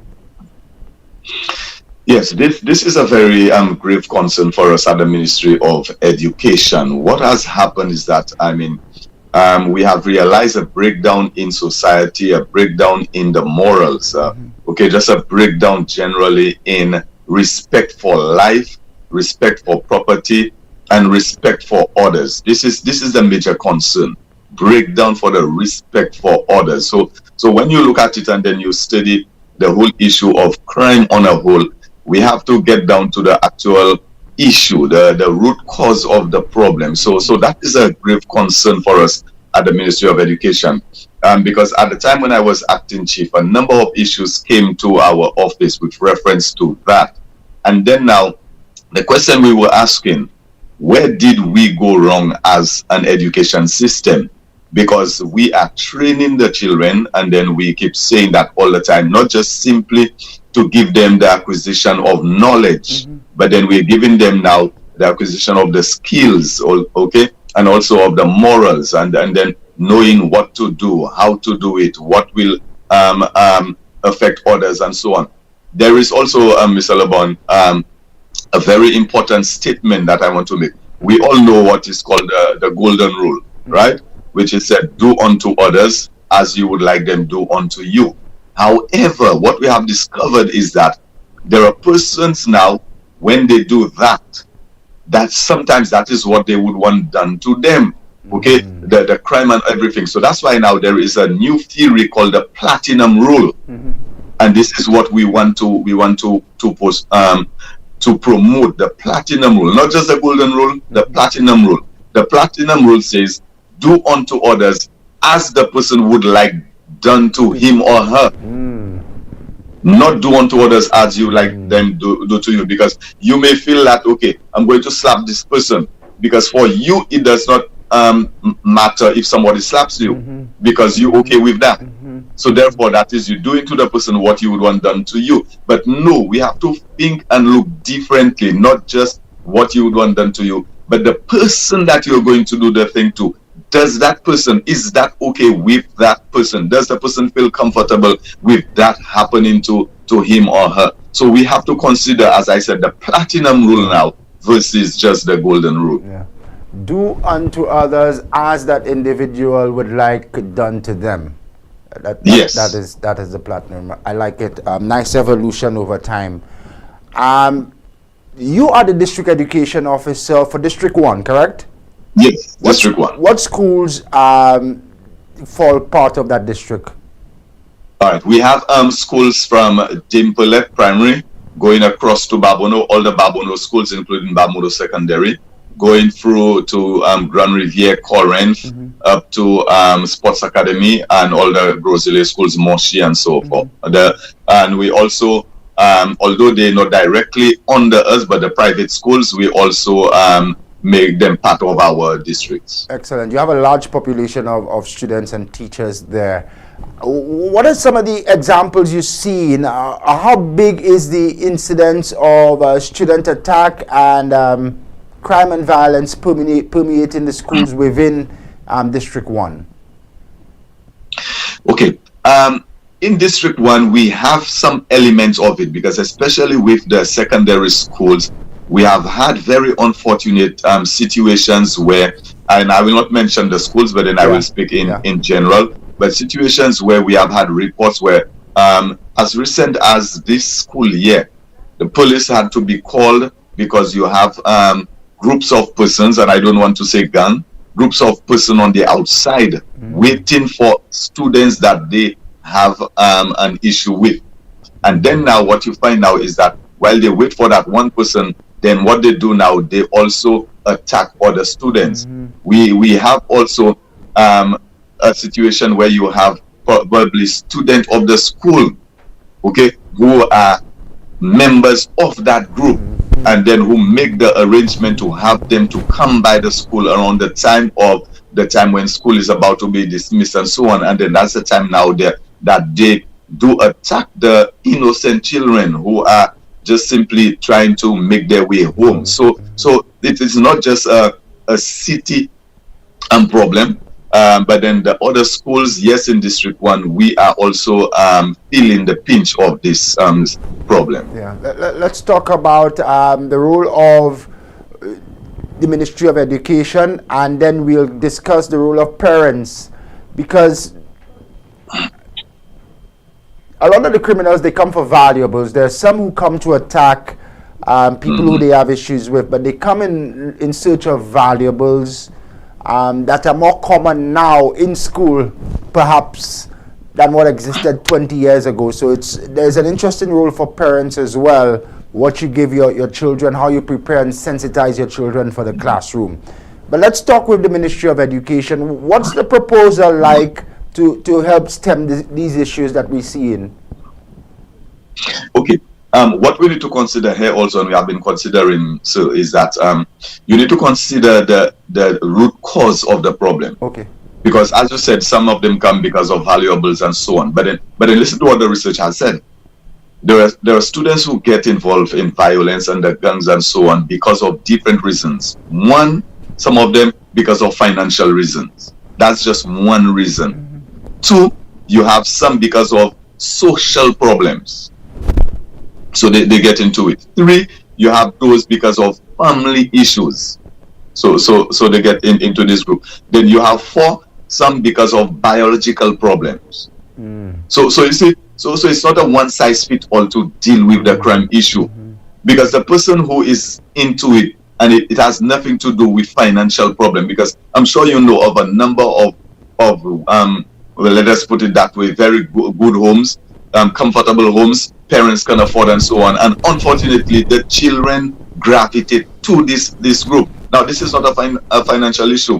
This is either a social issue, a moral issue, or some other issue, and then we have to get down to the root cause of it. And then this is where now we are saying at the Ministry of Education, there are some of these children that instead of trying to give them 8, 9, 10 of the CXC subjects to do, and at the same time you are producing a better or a more advanced criminal, it is better you pull back some of these subjects, do a lot of the remedial work with them, a lot of the social work, a lot of the moral work, a lot of the spiritual work. And I'm not saying religion, I'm saying spiritual.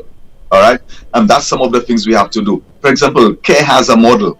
and it is working, where the first year of a student attending the care school, you do 1 year of the ADP, the Adolescent Development Program, a full year. It is not a part-time, 1 period a day, and so on. You do 1 full year of the ADP, Adolescent Development Program. So then we now at the ministry, we are looking into the development of the program, where some of these children, where we see that they may, because listen to me, sir, we don't have to wait for when they leave school and when they reach into the gang. That's the time we're trying to curb the problem. It is too late. It is too late. Then with the Ministry of Education also, we are looking into establishing the suspension center, okay, or if you want to call it the intervention center, where the children who have been suspended, instead of sending them back, hear this now. I mean, sometimes we do certain things and then we don't realize we are the cause of the problem. A child has gotten involved in problem. You send the child out for 10 days. Where's the child going to? To whom? Not back in the same situation, not back in the same problem. And then that child comes back to school after the 10 days. And you expect that child to be better? No, it cannot happen. So then now we are going to establish now that intervention center, where we are going to meet the emotional and psychosocial needs of that child. And then also now, you have heard the pronouncement where a number of TVET programs and TVET schools will be implemented, where some of these students who feel that the pure grammar style school is not for them, and then that is not meeting their immediate needs, or that program is not bridging the gap between living school and the labor force, then that program will help mitigate that, and these children now will feel that their needs are being met at school. So on a school level, these are some of the things that we want to do. And also now another major one now is to have a lot of parental programming, because some of the parents, having a child and nurturing a child is very, very different. And what you find now, sir, is that some parents who might have 1, 2, 3 jobs to try to make ends meet, and the child may just be staying at home or with the grandparents, and then the grandparents may not have the time, the skill to really develop that young child, and that young child is left alone. And then now that's where they stay after school for a long while, not just at school, but then they stay with the group and other things. So it is indeed a comprehensive program that we have to undertake, and then we need the partnership of the groups in the communities, like the mothers and fathers group, the church groups, and all of these persons to come together so we can help these young people. Another one now would be the sports program.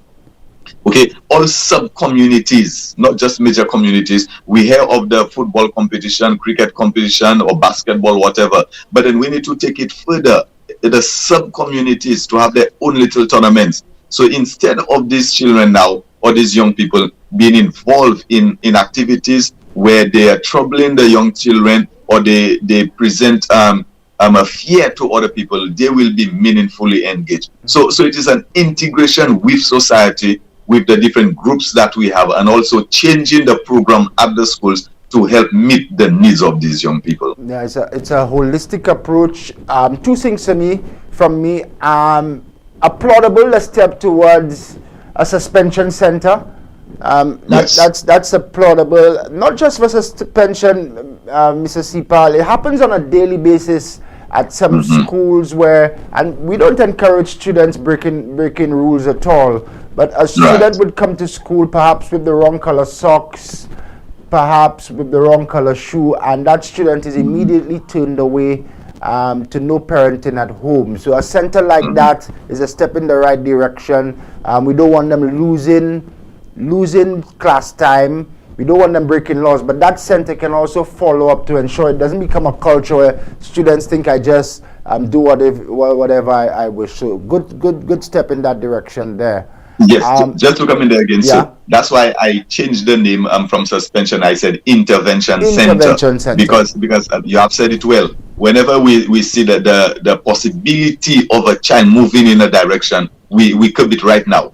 Okay, that child now will need to go through that intervention center before the child can be suspended. Intervention center, excellent. And the second thing, Mr. Sipal, looking at the root causes, I think one big thing the study may have not seen was the new culture of the gangs. The gangs are actually advertising better than the after-school programs.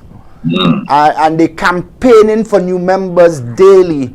So that is a serious contributing factor as well. So it's good that you're looking to review the programs on offering at the schools, making them more sexy and appealing for students as well. Definitely, because what we need to understand is that the gangs provide a need for the students. They feel that they belong. Listen, don't underestimate the value of the students feeling that they belong to the group. This is our group, and then the guys are protecting me. The sense of belongingness. That's the important factor there. A lot of them. And then now, if you create, sorry for saying it that way, but then if the child is going to a church and then the young person is going to a church, you did something wrong, and the church is ready to get rid of you. So where is the church sending you? Or the family, the family feels that, listen, you are bringing down our name. Where do you think the person will go to? Because the family does not want the child. The church does not want the child. The person is part of a football team. The football team now is going to discipline you by putting you out. You have done something wrong. That's the time now the football team or whichever group, they need to keep you and try to work with you. But by they putting you out, they're creating an opportunity for the gangs to just simply accept you. And that's what we need to understand. So we have to make sure that we create the atmosphere where the young people feel that they belong. And not just belong, but it is meaningful to them. Let me give you one example quickly. When I was a principal at one of the secondary schools, all right? And this is what a young boy told me. He was part of a gang. And then there was a big fight after school involving weapons and so on. And then when I pulled the boy in and so on, you know what the boy told me? How he became part of that gang? And listen to this. This is very interesting. He was from a home of about 5 siblings and the mother. They had just one little home, a 1-bedroom home. When the boyfriend would reach home, hey, what I'm telling you, that's a reality. Some of us who do not experience that reality do not know what I'm talking about. When the boyfriend would reach home, the mother would send all of them outside, go and play outside. And then now, every time that happens, he would be outside, and he was the oldest in the family. And you know what he told me? There was a day he just decided that he's going to take a walk down the road. Okay, so the boyfriend reached, the mother put them outside, go and play, and he said he just took a walk down the road. When he reached lower down the road, he met a group of boys there. And right then from day one, when they asked him what is he doing and so on, they welcome him to the group. And because of that, every time he was put out, he's going to that group, and then he became part of that gang. Yeah.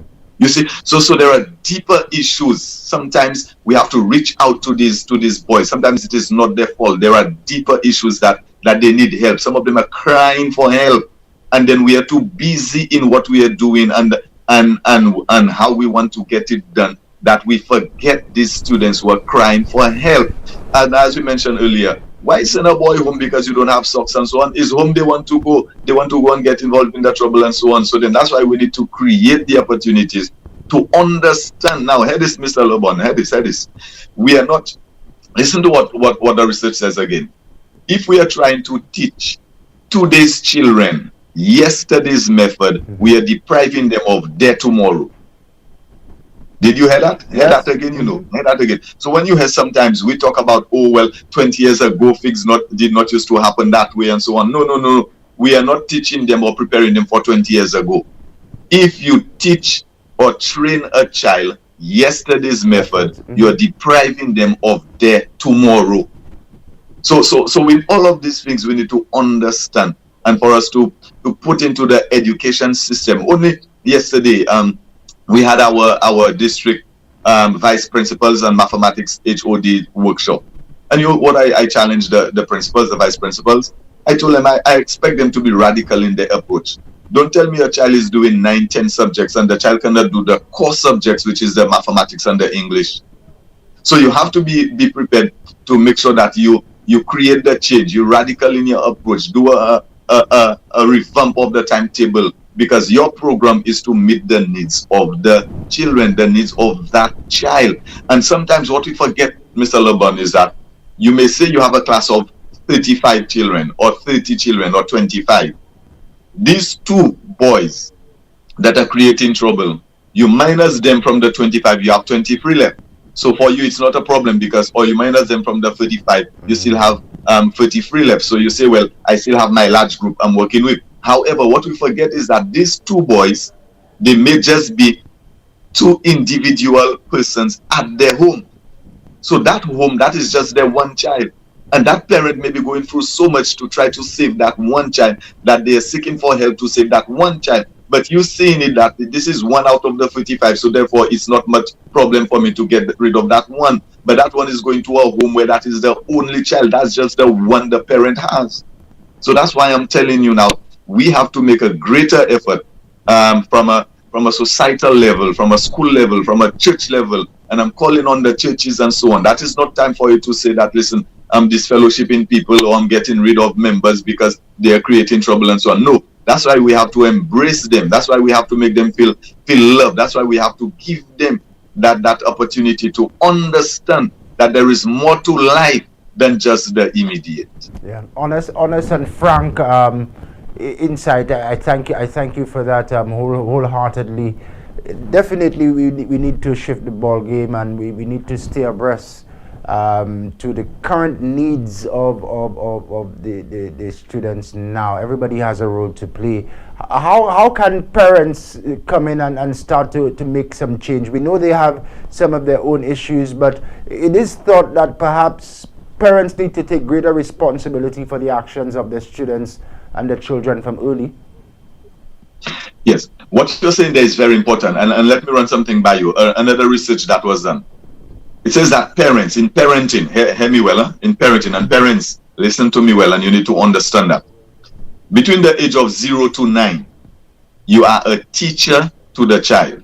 Hear me well, and if in the process, Mr. Lebourne, you miss out that process, then you have missed out a lot. So 0 to 9, you are a teacher, the traditional teacher. This is where you instruct the child, you teach the child, you train the child, you give the child everything. Now, from age 10 to 14, here it is 10 to 14, you are a coach. That's what you are. You are a coach. And here what a coach is doing. The coach is teaching and showing how it is done. So you're telling the child, let me show you how it is done. Follow me closely. That is from 10 to 14. That's what you're teaching the child. So you're showing the child the examples and everything because they're watching you. So you're the coach. Then from 15 to 19, you are a facilitator. Hear me well, you're a facilitator. So you cannot be a teacher 0 to 9. That's where you were supposed to be giving all the instructions, all the rules, do as I say and everything and so on. Age 14 to 19, you cannot do that. You're a facilitator. You're presenting all the morals, all the good things and so on. And then you're facilitating the development with the child from age 15 to 18. Then now, hear this now. From 18, 19 upwards, you know what you are? A cheerleader. You are a cheerleader. So you are in the stands now and you are cheering the child because you have done all the things you were supposed to do. So 0 to 9, you were the teacher. You have done all the teaching, all the instructions and so on. So you have done that well. So now that you have done that well, from 10 to 14, you are the coach. You're teaching them, showing them the skills and leading by example. You have done that well. Then now from age 15 to 19, you are the facilitator. You're facilitating all what you have done in the lower stages and so on. And now all these things have been done well. At 18, 19, you cannot now try to teach. It's too late. You are now the cheerleader, parents, teachers. That's what you are, the cheerleader. You stay in the stands. The child now is in the game. The child that is playing the game. And you are there now to either applaud and say, well done, or then you are now putting your heads down in shame. So this is the process of parenting that we need to understand, and then we have to seriously consider these processes. And in case you may have missed one, and then the child is not 18, 19 yet, and it's not too late, try to see how you can redo and then get them on the right track. But then I want you to remember these four processes that I have told you. So that's why now we have all of these issues with some of these students, because that process was not followed. So then instead of being a cheerleader, we are in the stands with our heads bowed down, because what the game they are playing is not the right game. Yeah. So let's just go through it again. 0 to 9, you're a teacher. You're a teacher, the traditional teacher, where they sit in class and you instruct, you give all the information and everything and so on. Right. And from 10 to 14, you move on. It's a different role there. A different role. You are a coach. You are a coach. You are a coach. You have to motivate them. You have to inspire them. You have to do everything, and then you're also teaching them. You're not just telling them to do it. You are showing them how to do it. That's what you are, a coach. And you're not giving up on them. A coach, listen, that age is so critical, because a coach now, even though you see the person cannot throw the ball, you'll never tell a person they cannot throw the ball. All you keep telling them, listen, you will get there, you will reach there, keep doing it, and you keep coaching them until they get there. So 10 to 14, you are the coach. Then 15 to 19. Yeah, 15 to 18. Okay, you are the facilitator. The facilitator. You cannot come and say at this time, because that's why now a lot of parents having difficulties with the children at that age. They're still trying to treat them as if they're 3-4 years. No, that's the 21st century, man. You are the facilitator.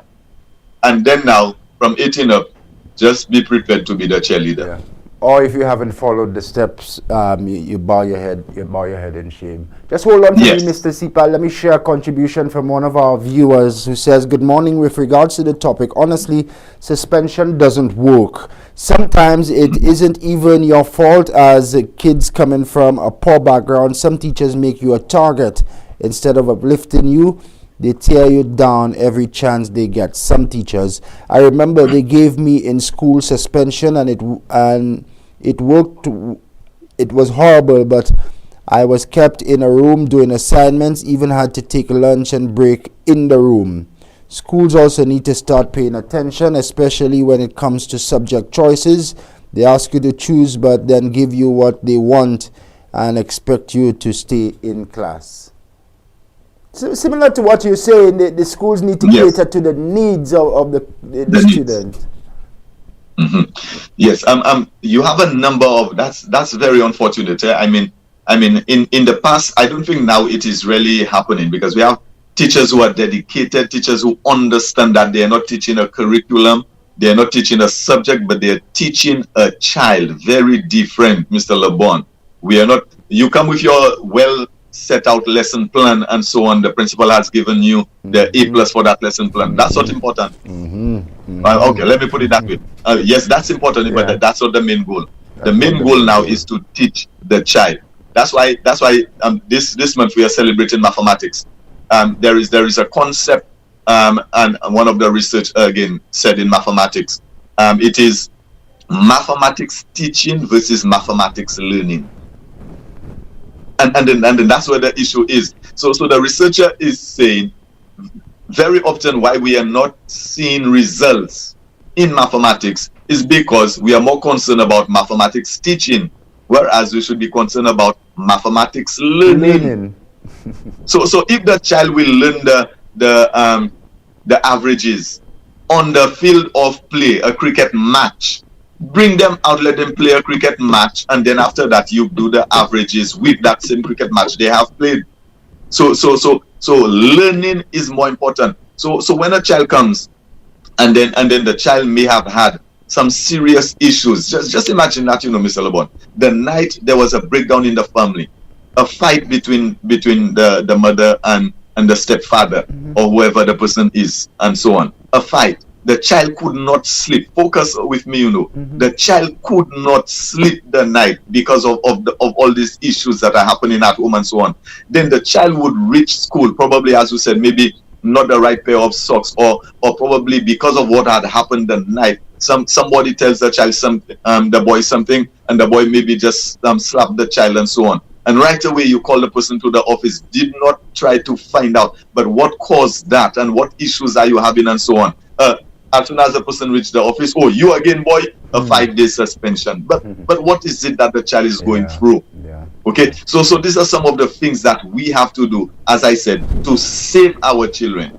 And then now, the bigger issue of the societal problem, where you have, as you said, the number of young people who just simply line up the streets or wherever, and then they are pestering our students who leave school. We now, as a society, have to look into how we address this problem. We can address it, but if everybody, you simply say, well, I live in my gated home, I'm safe. My child will board my vehicle. I drop my child to school, come back to the school, take my child, come back home, and then we have our close back my gate and so on. And you feel that whatever is happening there, I'm not part of it. Listen, no, you're wrong. You're very wrong. All of us must see what we can do to help curb that problem. Or else it will reach our doorstep one day. It will. One day. You think, Mr. Cipal, the school is properly trained, equipped to address some of these deviant behaviors seen from students? You think the teachers, that is, or is there need for retooling and investment in more counselors to do that sort of work? You have hit the nail on the head. Take, for example, District 1. We have 12 schools. Okay, we have 3 secondary schools. They all have their counselors. That's fine. Yeah. But the primary schools, and remember, you have to nip it at the bud. Yes. In the primary schools, we have only 1 counselor for all the primary schools. Dimpolet alone, Dimpolet has 900 children. By the time that the counselor goes to Dimpolet, how can she go to visit the other schools and so forth? So we definitely need some more counselors. We need some social workers to work together with the counselors, because you need to understand the whole process. And then now we need to have in place the structures at the school. And as I said, we need, when what you have at the school and the counselors may not be working, you need the next level. So you know now that we can recommend that child to that next level, and then that process can take place. A very good model is the Edna Nichols Center in Barbados. Edna Nichols Center. Okay, that center is one where the children go there for a 2-week process, or 2 weeks to a month. Okay, and then they follow that program, which has all the different components: the psychosocial, the moral, the spiritual, the community service. And then while they're there, they do the mathematics and English. And then they go through that program. And then after that, then they go back to their school. If they find themselves in trouble again, they can do that program for 3 times. They can repeat that program. And then after 3 times, then the child is still having problem. Then there is a higher level that the child will be recommended to. So, we have certain models that are working, and then we as a nation can see which ones will work well for us. So that's why I'm very happy that we have a team from the Ministry of Education that will be going to Jamaica to do a study in terms of the structure, the programs that are being followed in Jamaica. And then when we return now, we have to see to what extent we can tweak. So Ministry of Education, yes, they're coming through in terms of creating the change, making the difference to see that some of these problems, we address it. And this is a major component in terms of the study tour to Jamaica, where the ministry officials will be going there to see how we can review our structure in St. Lucia to meet the needs of these children. Yeah, let me book from very early our interests when you get over there to do some sort of update with you, and when you get back to learn from some of the lessons as well, because it's a very important mission, very important indeed. Yes, and you will get the as I said, the top officials who will be happy to come to you also to share that with you. There's not many topper than yourself, but I just slide that. Okay, we have school supervision. There is at the ministry what you call school supervision and the policy side. Okay. So the policy side now would be the ones, because when we decide to think of changing programs and these things and so on, now you need to first hear from the policy people before you can hear from the school supervision. So after the policy would have made the pronouncement, then now at school supervision now can elaborate on it. Okay, thanks for that. Let's go to the meat of the issue again. what we see now happening, the trend of students being attacked. And the reality is a lot of the schools, well, not in District 1 per se, but let's come to the city of Castries, which you're pretty much familiar with. A lot of our schools are near hotspot areas. Is it time now for some sort of discussion across the board at all schools to come up with a procedure, protocol? How should teachers, school officials, and students react in the event there is an assault, in the event there is a threat at an institution? Yes, we definitely would have to do that. And then I want to also take it a little further.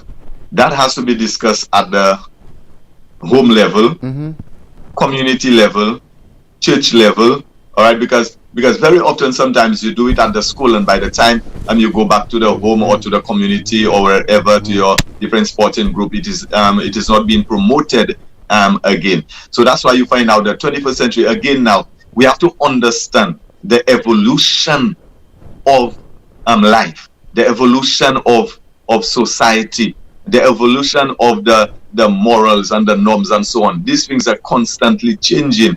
And then with the change now, we have to, as you said, prepare the children for that. So somebody will say, 20 years ago, if they had heard a gunshot or they see somebody with a knife, they will run away from it. But in this 21st century, where they are more daring, this is what you need to understand. You have to understand the characteristics of the 21st century people for you to know how to deal with it. So it is something normal in them, whereas for you and for myself, we will run away from the danger. This 21st century generation, they are wired in a way that they run towards the danger.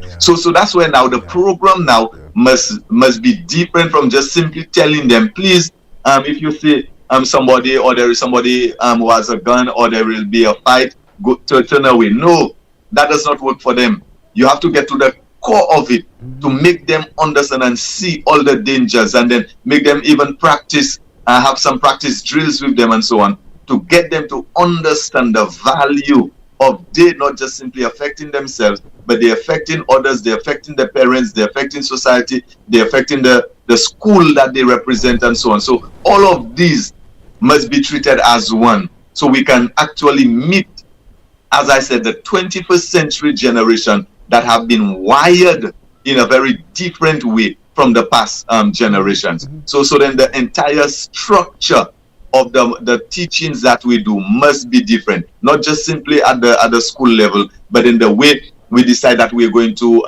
have them maybe go through the instructions or through the training, whether it be at the sports clubs, whether it be in the uniform clubs, and all of these things. It has to be different and then meet their needs.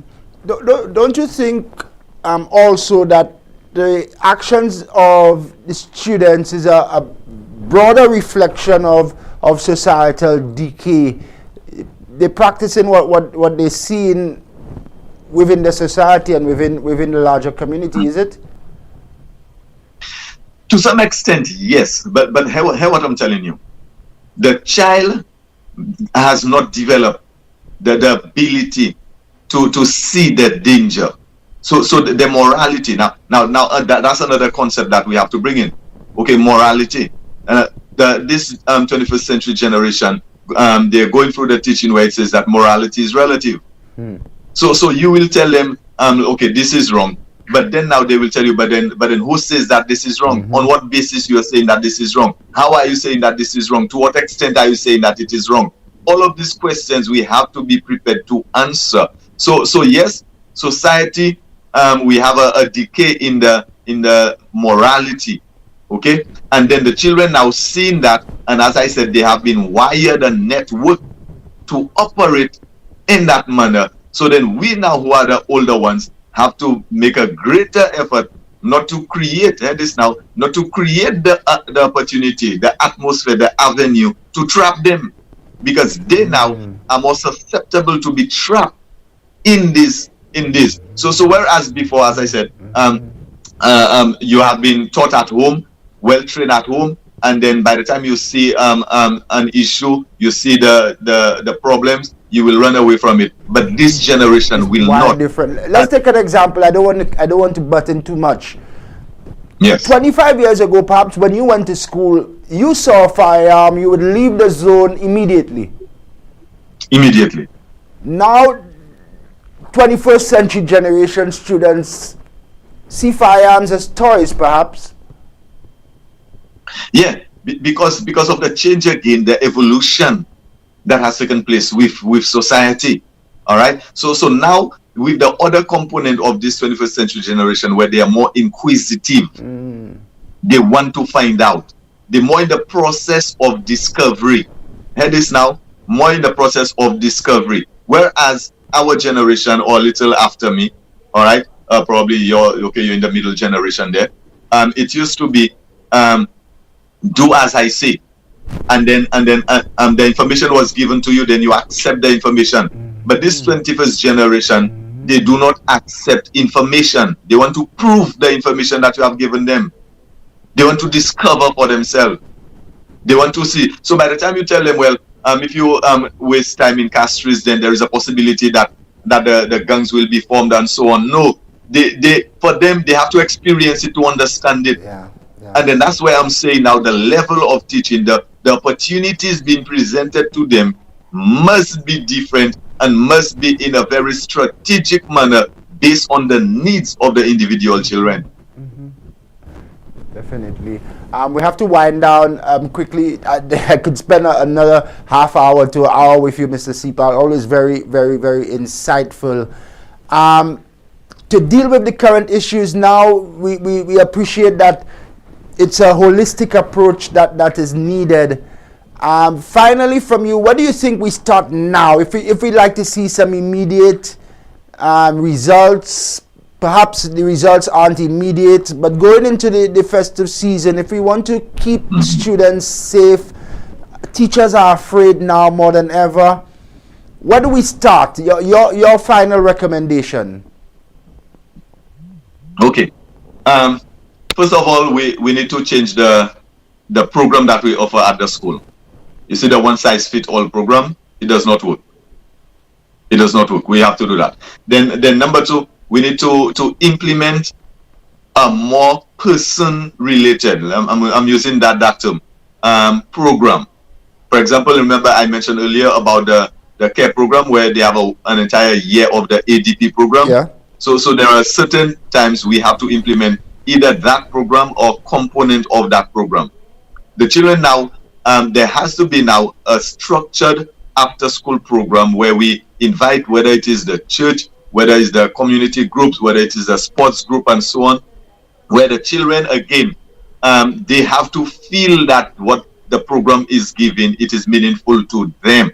That's what is important. It has to be meaningful to them, and they must feel the sense of belongingness in that program. That has to be done.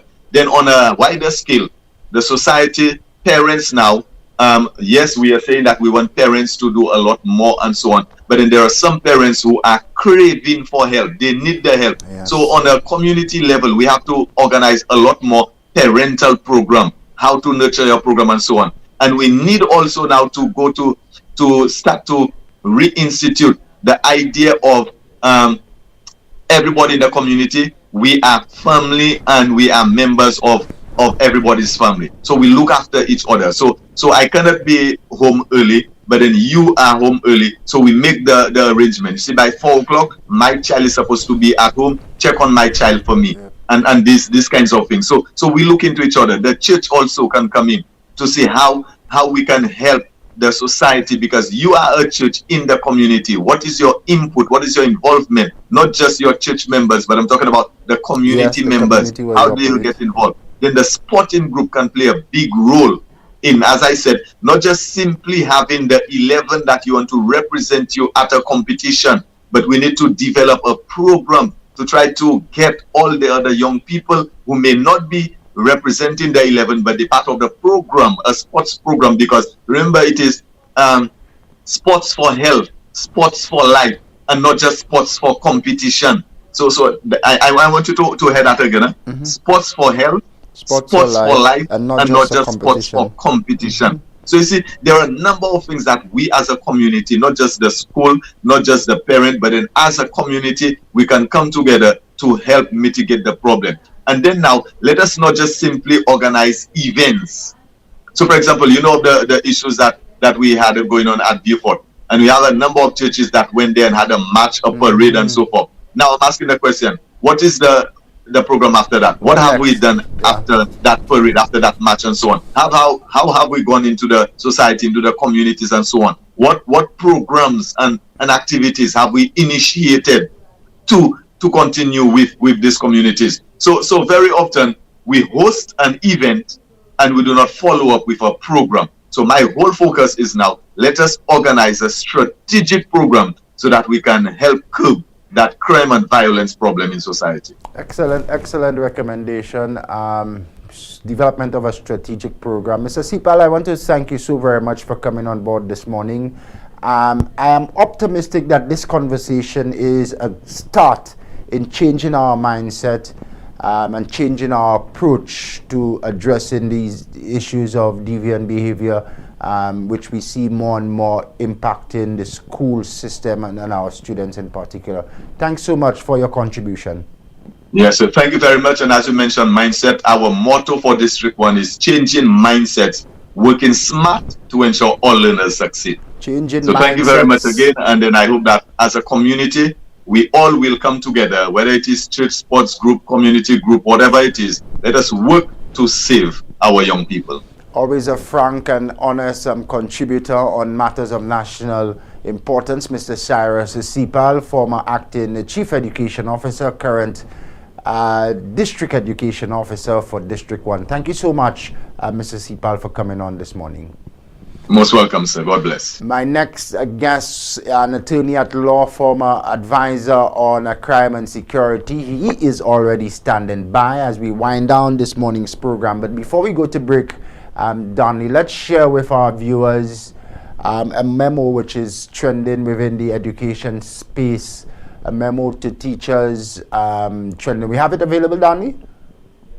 Yes, we do. So we put it on as soon as we do. We want to alert parents. We want to alert teachers and school officials of this threat. It's a real threat now.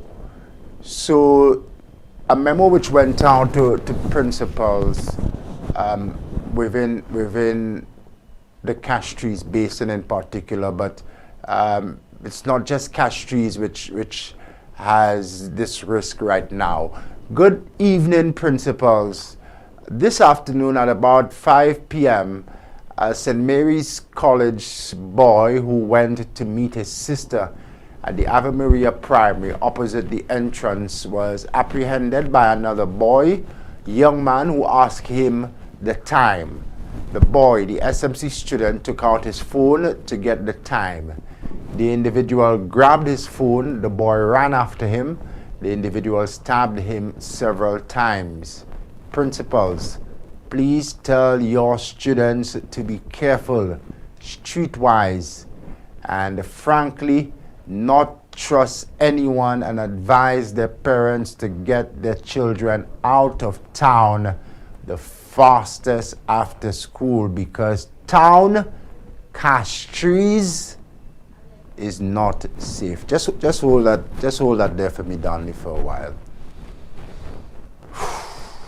2022 St. Lucia, this is the real threat that our students and teachers are faced with.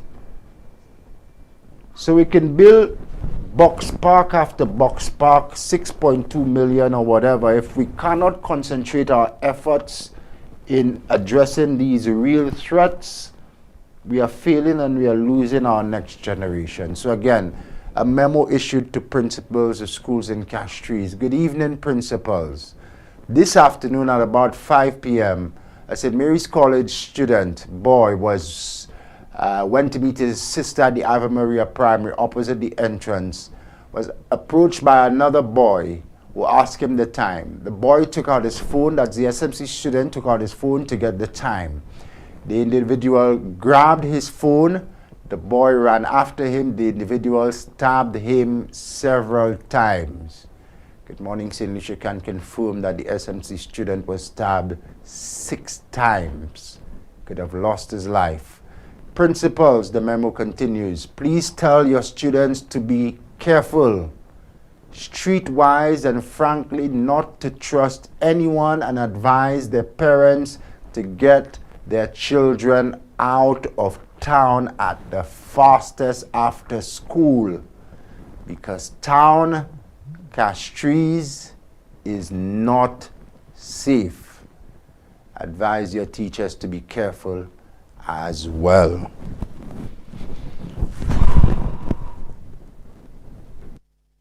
That's the current day reality. We can take it now down. Take it now down now. Thanks to that. So what are we gonna do? We're gonna continue to play like these issues don't happen, or we're going to react and respond in a holistic and sustained, strong manner. The future of St. Lucia is at stake. The lives of our children are at stake. What are we gonna do? You can sit in a box park and do nothing, but history will tell that when the issues which impact the people most came to bear, we were in a box park. I hope that's not what history will say, but we must, if we are really serious about this current generation and the future of St. Lucia, begin to deal with these issues now. 17 minutes after 8 o'clock, my next guest already standing by. He is an attorney and a former advisor on crime and security. Will join me next right here on Good Morning St. Lucia. We say good morning to you wherever you are. Thank you for making us your choice. We know you could be wherever and share your time in other ways now, but you choose to be here with us, and we really appreciate you. Stay with us. We go up until 9. My name is Shannon Lebourne, and this is A Vibe at Sunrise, your morning cup of tea. Ooh la la! See what's new at Quartz. We've got great deals on living and dining room sets, appliances, electronics, and smart devices, and more. Shop today with no cash using Quartz Ready Finance, 3 to 48-month payment plans available. Shop in-store or online at shopquartz.com. Come see what's new and take advantage of these great deals. Only at Quartz. Bringing value home. Conditions apply. Get your clothes sparkling clean with whiter whites and brighter colors. Use Joby antibacterial washing powder. Ultra concentrated formula gives more washes with brightening factors added to keep your clothes looking new. And with the added organic fabric softener, your clothes will be soft and fluffy. Joby antibacterial washing powder is also effective in stain removal for cleaner, brighter, softer clothes with the sweet scent of early spring morning. Use Joby antibacterial washing powder. My family, my love, my Joby. Available at supermarkets island-wide. For orders, call 455-3076.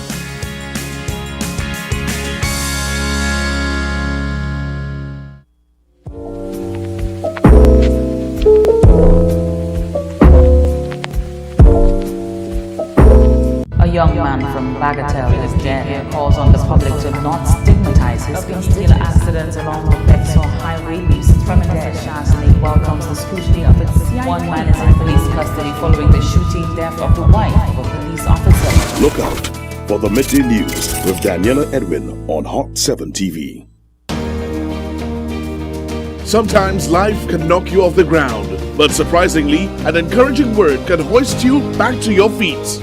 What we all need is someone in our corner. Someone like Dr. Tanji. Hi, I have 3 questions for you. 1, have you discovered your purpose? 2, have you discovered your ability? And 3, are you planning your life's path? Dr. Tanji has inspired audiences on radio stations throughout the US and in the Caribbean on Kiss FM with the Dr. Tanji Show. Now, sister station Hot 7 TV teams up with Kiss FM to bring the Dr. Tanji Show to television. I will share my wealth of experience, my affinity to life, and assist you in fulfilling your call. By tuning in to the Dr. Tanji Show on Hot 7 TV and Kiss FM, you and I will begin to explore the answers to these questions and many more. And in these challenging times, it's just what the doctor ordered.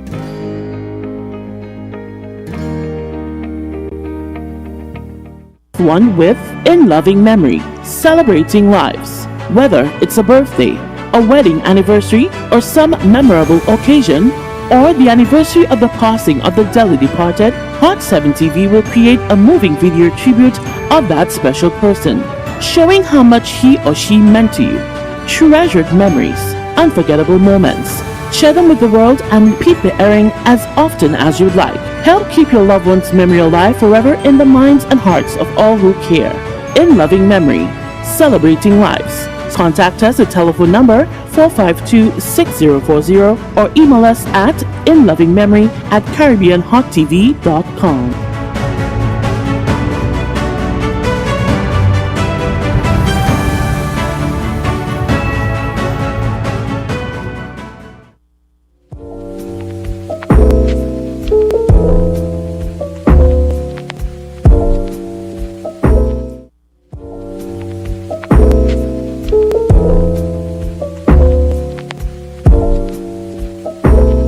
Yo, Wagwan Massive, this is your boy, Moto there, and it's all about Good Morning St. Lucia, vibes at sunrise, with Shannon Lebourne, yeah man, 6 a.m. to 9 a.m, the thing is always lit on Hot 7 TV, you don't know, Moto endorsing the vibe, you don't know, what she like, she like the chicken on the rice, chicken and rice.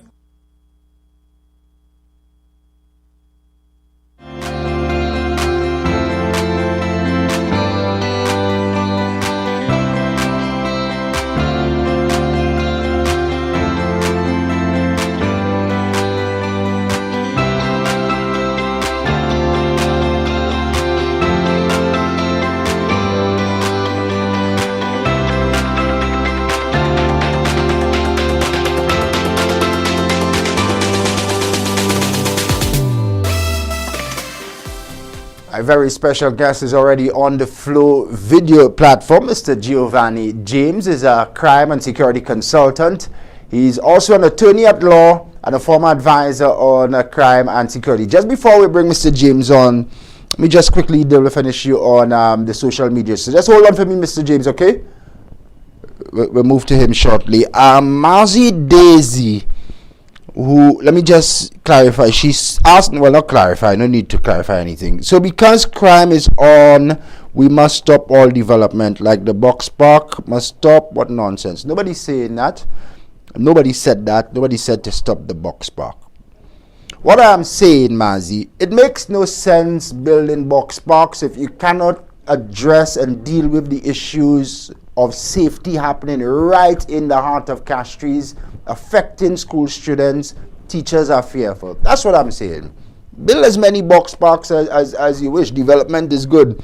But it makes no sense if our students are safe that we're chilling in box parks. So make sure you quote me correctly when you do. Thanks for listening, Mazi. We love you. We love you likewise. So that's what we're saying. Let's deal with the issues. If I had the 6.2 million now with the alarming rate of crime, I'm investing in beefing up safety and security around schools, and I am investing in solid after-school programs. But I don't have that money to spend now. My next special guest already on, Mr. James. Welcome. Thanks for joining us, sir. Good morning, Shannon, and good morning to your viewers. Good morning. Thank you. It's always a pleasure seeing you, and first time on the platform. Thanks for coming on. My pleasure. Attorney at law, former crime and security advisor, current crime and security consultant. When you see what's happening in and around Castries, what's your advice? Shannon, go ahead. I want to say that it is alarming, but I think we must put it into perspective in that it is not something new. I can tell you as far back as when I went to school in the 90s in Castries, we had instances of robberies, injuries sustained by students. And so it is nothing new. What I can say that is different now is the advent of social media and the use of mobile devices to capture what is going on. But being a former police officer, I can tell you it is not something that is unusual. It is simply a matter where there is more reporting and more capturing of what is happening now. However, I must say that with more schools being concentrated in the north of the island, we are seeing a lot more crime taking place, not just against students, but also involving students. So it is quite alarming, and it is something that we must address. I think you would have seen the Minister of Education recently speaking on the issue of loitering in the city of Castries and the disobedience, the distraction, all of what it is causing. So it is something that has to be addressed. And if we do not address it, I anticipate that we are going to have a lot of problems, especially leading up to the Christmas. Let's talk about the loitering for a bit. It's a big problem after school hours as well. But even during school, you have some individuals who loiter. Based on your experience, should there be a parameter developed in and around a school, a zone which makes it illegal to assemble, illegal to do certain activities? Well, what I will say, Shannon, is that there are actually laws dealing with loitering and also to hold parents accountable where children do not go to school. It is a requirement under the law that unless you have homeschooling, by way of example, that all students are supposed to be in school. So if you have children who are loitering about the place, then someone needs to be held accountable. And in this case, I would say parents need to be held accountable. Of course, public society has to play its role if there are individuals who are loitering. But the issue seems to be concentrated in terms of after school. So between the hours of 2:30 to 5 p.m., that is when you have most of the loitering taking place. I have personally had to ask students to disperse and go home. But that is my responsibility, my social responsibility. And perhaps if more adults were to do the same, we may see less and less of it happening. But the question for me, Shannon, is if students are loitering, what is there in place to ensure that they get engaged in other activities? So one of the things that I'm hoping for us to talk about is after-school programs. The fact that we basically do not have after-school programs where these children can get involved in some meaningful activity. We expect them to be around town because most likely the parents are working up until 4:35 and sometimes even until late.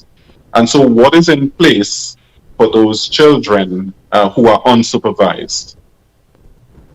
And for me, I believe that we need to start looking into after-school programs. I mean, you have some of the football programs, you have some programs that have been started by the schools, but we need to do more than that.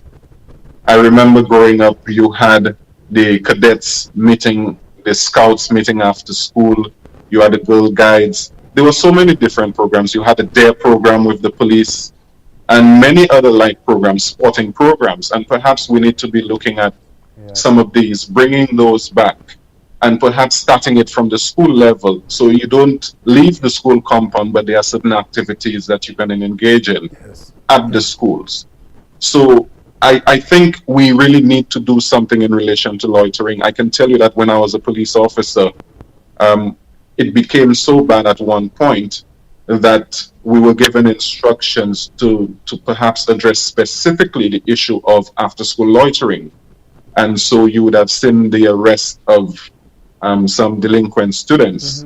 And of course, the arrest was not to punish them, but to send a message that, hey, it is getting out of hand and persons will be held accountable. Parents will have to answer for their children loitering, getting involved in delinquent activity in Castries. We will talk about the what a 21st century after-school program looks like in your mind in just a bit, because it cannot be just a after-school program on that title. It has to meet the needs of the current generation. So we'll talk about that in a bit. But let me stick a pin. If you didn't know, Giovanni, Mr. James is actually a former officer attached to the Regional Security System, RSS, correct? Yes, indeed. And if you haven't known before, he has trained judges, he has trained policemen and lawyers throughout the Caribbean. You thought I didn't know that, huh? You did. Valuable experience he brings to the platform. When you see what's happening in Castries, the attacks on students, the police don't have all the resources. What strategy would you employ in Castries to keep students and teachers, school officials safe after school hours? Shannon, this is a difficult question to answer. It's difficult in the sense that in the absence of resources and in the absence of a collaborative effort by all stakeholders, and when I say all stakeholders, I'm talking about the police, I'm talking about civil society, parents, the schools, it is an issue that is going to persist unless we all come together to dealing with it. I can sit here and say, you know what, I believe the easiest solution is that all kids should go home immediately after school. But let us face it, that is not going to happen. For me, I believe it is a matter of prioritizing resources. Parents expect the police to protect their children. The schools expect the police to provide security. So therefore, it requires us to prioritize what we do in relation to the protection of our children in the city center. Let's look at the example of the COVID wardens. When we had the COVID wardens in the city of Castries, at every street corner, you'd see at least 2 or 3 of them. But no sooner we relaxed our COVID regulations, those officers would no longer sin. And so for me, presence is very important. We are too reactive and we need to be proactive. And perhaps it is a time when the government, the police, should actually consider the employment of persons. It doesn't necessarily have to be throughout the day, but at peak times, to have officers at every street corner patrolling, just as we had with the with the COVID wardens, to ensure that the mere presence of law enforcement will be a deterrence for persons who would want to commit crimes such as robberies. Because robberies are crimes of opportunity. And if the opportunity presents itself in the absence of police being there, then we should see it continuing to happen. So perhaps we really need to look at deploying resources in those peak hours to be able to address these concerns. Yeah, I think that's a significant recommendation from you there. As you say, not 24 hours a day, not 8 to 5 neither, but key hours, and especially now heading into the festive season, I think that recommendation is sound and well placed. But let's talk engagement of students in a meaningful way after they have exited the classroom. After school programs is the nomenclature that's often used. What sort of design do you see it having in your mind now? Because we have to keep the kids engaged, yes, but if they're not interested, they wouldn't come. That is true. I can tell you, Shannon, recently my son, who is just 10 years old, says to me, "Daddy, I want to start a YouTube channel because that is where the money is." And for me, that is where we need to go. Break away from traditional type of after-school programs, but have programs that would basically allow children to be able to use their mind, to be able to go, whether it be in computer science, in social programming, in terms of social media. I mean, he doesn't know how to do it, and he wants to at the age of 10. And it gives persons the opportunity, children the opportunity, to tap into this natural talent that they may have, this natural inquisition. You know, they want to know more about those things. To have ICT centers where persons are able to not just go and surf and be on social media, but have individuals who can assist them in terms of building a website, in terms of building the social media platform, giving ideas in terms of what is current, what is likely to make money. I think that is where we need to go. You have persons who may want to go into TVET type programs, technical vocation. Yes. Why not do something in terms of after school, okay, to allow them to be part of it? And I happened to catch a bit of what the former or the district education officer was talking about in terms of basically trying to get children to move away, or we need to move away from the traditional type of teaching. I think it is quite important for us to do that, and we should look at teaching not as being within school hours only, okay, but after school. And so some of these types of programs may actually assist. One thing that comes to mind in terms of a sort of after school type program is that I remember a few years ago we would have developed, and that was because we recognized the need for mentoring of young children. We developed this program called the Big Brothers and Sisters of St. Lucia.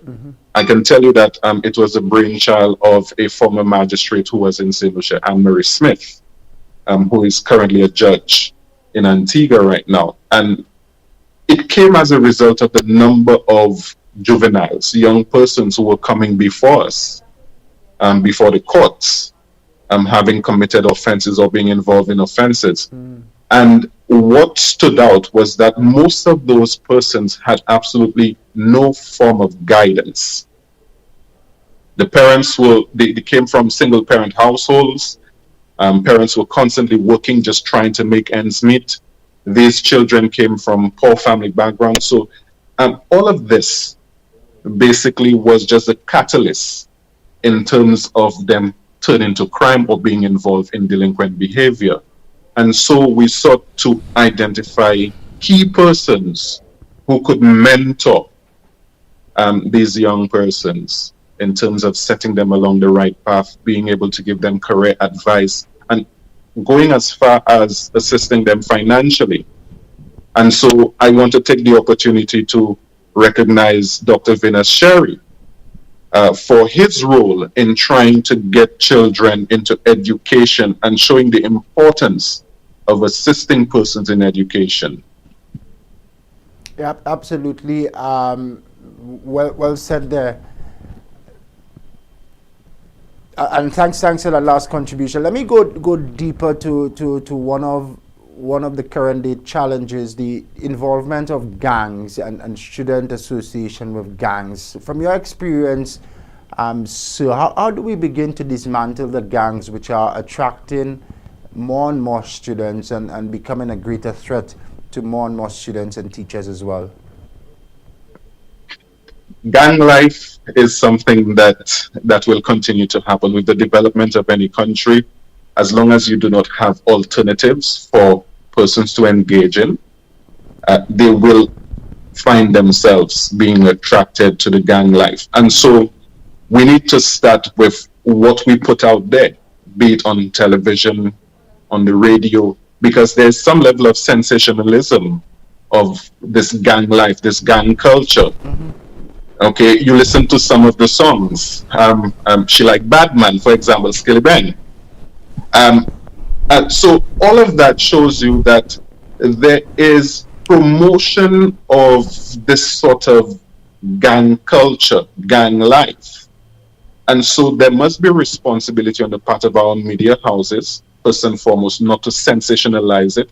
Our artists, musicians, okay, to show persons that really, though they may sing about those things, though we may see videos in relation to gang culture, you know, the bling, the money, okay, the fast life ends with just one result, and that is early death. And so what we need to start doing, for me, I say we need to start getting persons who have lived a different lifestyle, professionals should become involved.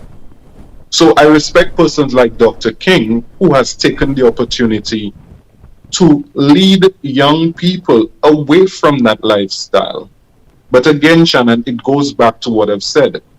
If you cannot provide avenues for people, for young people, they are going to naturally gravitate towards crime and gang culture. So with that said, are we failing the current generation by not providing alternative opportunities for them? The simple answer is yes, we are. The simple answer is yes. We are failing this generation. I mean, how many persons will actually stand up and say, you know what, we are going to take a firm stance against what is happening in relation to gang culture?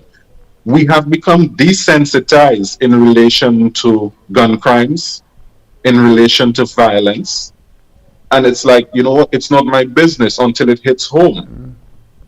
And so we must take responsibility as a people, as a nation, and not simply just rely on the police, by way of example, to protect us. But we have to play our part. We have to lead our children along the right path so that they see gang culture as being something that is bad, something that they should stay away from. Let's talk for a bit about social responsibility as well. Many years ago, everybody paid attention to what the other person's children was doing. Now it appears that people take an approach, it's not my business. Society has a role to play in guiding students along as well.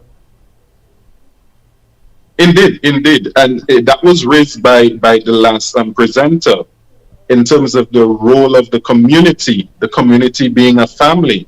That is not present now because everybody is isolated. And so we must expect these sort of things to happen. In my time, if I was on the road late, I can guarantee you somebody would be calling my parents and saying, hey, your son is out, what is he doing out? Okay, and if I got home late, I would have questions to answer, I would be disciplined. So yes, society does have a role to play.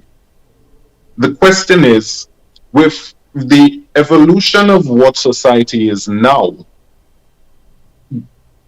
can we really say that what applied in the past and worked in the past is likely to work now, when families have become more insular in nature?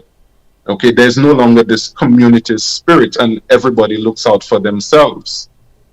And so we really need to start revisiting what the role of the community is, what the role of the church is, and of course, come up with certain programs, activities at a community level, I would say, in terms of trying to get persons back into the spirit of being their brother's keeper, looking out for each other.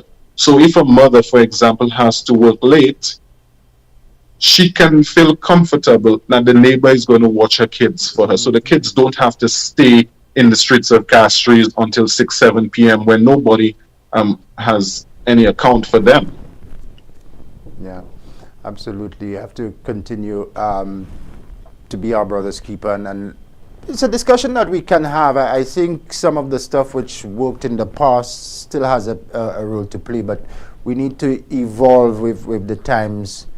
With the times as well. Our in-studio number 4500 4500 or you can send us a WhatsApp 58406 5840600. We're on the go with Flo, and my very special guest is a former advisor on crime and security, attorney at law as well, and he is here discussing the issue of deviant behavior and our approach to tackling what's happening on the streets, with reference to student attacks and student and school safety as well. The moves to improve CCTV surveillance at institutions around the island, you think, how much of a deterrent do you think that will have?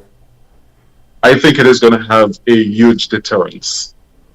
It is going to have a huge deterrence. I can tell you, When I served as National Security Advisor, one of the things that we were keen on seeing happening in St. Lucia is the installation of CCTV cameras throughout the city of Castries and environs, and in fact throughout St. Lucia. That for me is not just a deterrence, because just imagine you want to commit a crime, you want to rob somebody, but then there are cameras everywhere. You're going to think twice. Should I be committing this crime? Or you may want to cover up yourself to rob somebody. But because there are cameras everywhere, you're not going to be walking with a mask, for example, throughout the city of Castries just to commit that crime. The alternative is that if a crime is committed, it makes it a lot easier for the police to be able to investigate this matter. I can tell you, look at the UK by way of example. Okay, the UK is one of the places where you have the most CCTV coverage. You go nowhere in the UK, it won't be covered by CCTV cameras, and it is quite effective in terms of being able to investigate crimes deterred. I can tell you that one of the things that I thought of in relation to CCTV coverage, and one must bear in mind that with all of that, there is a cost component. And with our current economic climate, one had to decide where's the money going to come from? How are we going to be able to do that? So for me, one of the alternatives was, how about we provide concessions to private business owners, to homeowners, to be able to acquire CCTV cameras on the basis that there should always be a camera covering the outside, so the streets. It comes at no cost to the government, but at the cost of the homeowner or the business owner. And of course, the police would have access to that CCTV. And I think for me, it would make a world of a difference if we were to do that. Have CCTV throughout St. Lucia. Excellent recommendation on incentivizing private citizens, which comes at, as you say, no cost to the state. A few minutes left on the program, and let me allow you. I'm going to shift focus. There's a matter that I want to question you on by special request, by the way. So I will be shifting focus in just a bit. Let me allow you final 60 seconds to share recommendations to parents going into the Christmas season. What do they say? How do they prepare their children for the threat that is now on the streets of our country? Shannon, as I said earlier, robberies, assaults on kids, these are crimes of opportunity. I can only say what I say to my son.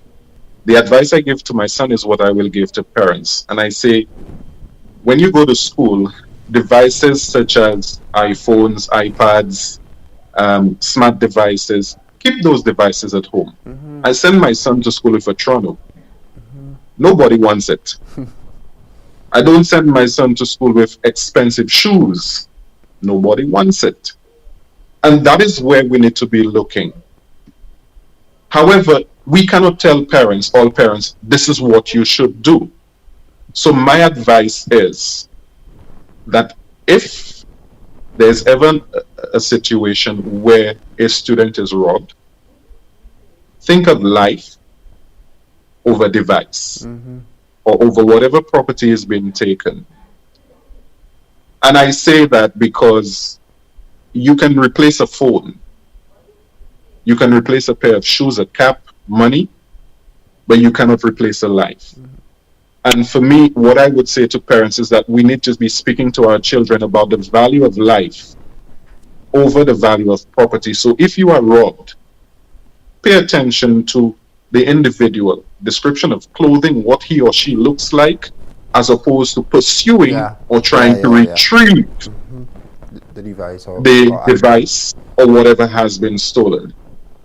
And I make this recommendation because of what happened to the young boy a few weeks ago. Had he not pursued, it is more likely than not that he would not have been stabbed. he would have still had the opportunity to describe to the police the description of his assailant. And so this would be my advice to parents. Speak to your children about life over property. Excellent way to end this part of the discourse. Mr. Giovanni James, I'm moving quickly here because we have limited time left. Yes. Mr. Giovanni James is a former national security advisor. Mr. James, if I mention the term bench trials, how much of a bell is rung in your head? I can tell you that I was very much involved in bench trials, and I'm hoping that it is still going to come through. We did quite a bit of work. A committee would have been set up because upon taking up the position as security advisor, one of the things that I wanted to see addressed as quickly as possible was the issue of court backlogs, in terms of backlogs in the court system. And so with COVID, having to deal with COVID and the restrictions put in place, we felt it was necessary to fast track bench trials in terms of bringing it on, because the time that it would take to hear a trial, the resources that it would take to host this trial is far less than having a jury. It is sad to say that I have not been able to get any update on that. I can say to you that I would have personally visited the Bodley Correctional Facility. I would have had interviews and discussions with the inmates because it affects them. And what I can say is that there was almost 80% buy-in to bench trials, because the inmates were not concerned about whether it was a judge or a jury who would deliberate on the matter, but actually getting their day in court. And so I really hope that the issue of bench trials is going to become a live one again. Legislation would have been drafted in relation to that. There would have been consultation at all levels, including at the Supreme Court level. And when I say Supreme Court level, I'm talking about engagement with the Chief Justice, who had a representative on the committee. So we need to see bench trials coming about. It is going to make a huge difference in the current state of the justice system in St. Lucia. It has worked in other jurisdictions. It has worked in Trinidad. It is working in Antigua. It is working in Belize. And I think it is something that we should definitely prioritize in terms of seeing this backlog being addressed. But what's the hold up? If we are really interested in people, justice, and human rights, what's the hold up? What I can say, Shannon, is that when I was security advisor, it stopped at the stage of the Attorney General's chambers, because what we need now is the legislation to be able to move ahead. So if I had to be quite frank, I would say the current holdup is at the Attorney General's office, so you need, in terms of simply passing the necessary or drafting the necessary the legislation was drafted, a review of the legislation so that it can be taken to Parliament. So we need political willpower. Yes, we do. If we're interested in guaranteeing people justice. Indeed. And I really cannot say whether or not there's the political willpower. I have lost touch with what is happening in relation to bench trials, save and except to say that I'm really hoping that it is something that is a matter of a priority for this administration. Let me just say, based on all the work that you did in setting up the program, setting up the initiative, the idea with the team, I even though you have been out of touch, at least some institutions should have been in touch with you to get your views. And I'm just saying that is my personal opinion on the matter. For ordinary citizens, what is a bench trial? Explain to them. A bench trial is quite simple. It is simply where, instead of having a jury of 9 or 12, a single or 3 judges will deliberate on the matter. The benefit of having a bench trial is that a judge is already seized of the knowledge and experience in relation to matters of law. A judge would be able to easily receive the evidence and make a determination as to whether this individual is innocent or guilty. It is still going to be on the basis of facts. There is nothing that would infringe on the rights of a defendant in this matter. And so if you were to look at it, especially now when we still grapple with COVID restrictions, I can tell you that I have been to the High Court on numerous occasions. And one of the things that comes up quite frequently is the absence of adequate space to be able to host or hold a jury trial. If we were to, and I would ask you to do that, Shannon, do some investigations in relation to how many murder cases have taken place from 2020 up until now, and you will see that they are few. And it is not because the judges are not willing or are unable to try the cases, to hear those trials, but the reality is we have so many constraints in relation to having jury trials. Yeah, it works.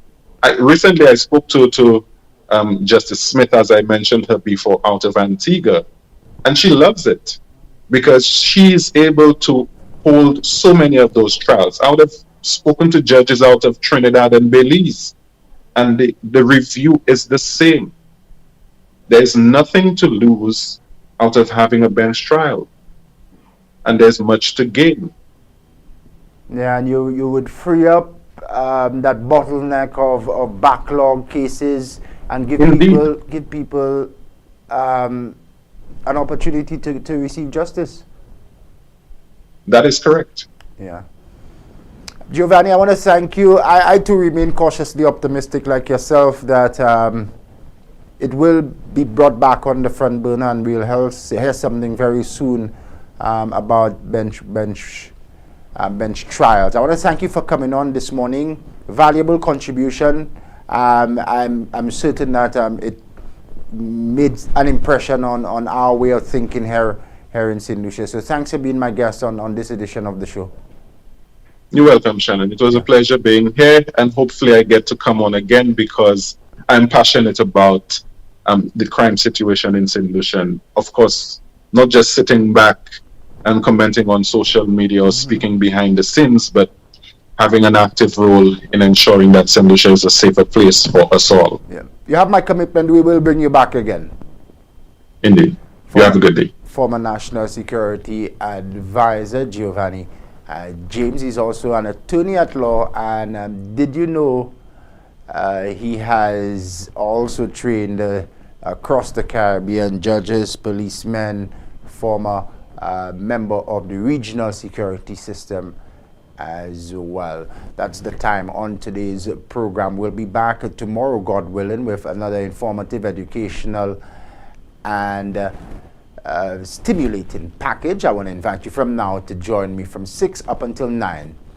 Special announcement: the former Prime Minister, not the former Prime Minister, the Deputy Prime Minister, current Minister for Tourism, Investment and Culture, Honorable Dr. Ernest Hilaire, will be my special guest tomorrow, Friday, to close the week. It is expected to be a banger. We're talking the recently signed deal for the development of the port in Castries and in Soufrière. It's going to be an exclusive and hot one, Friday, with Dr. Ernest Hilaire, right here on Good Morning St. Lucia. I'll see you then. And on behalf of everyone who worked so hard to keep the show on the air, we say thank you for making us your choice. and have yourself a wonderful day.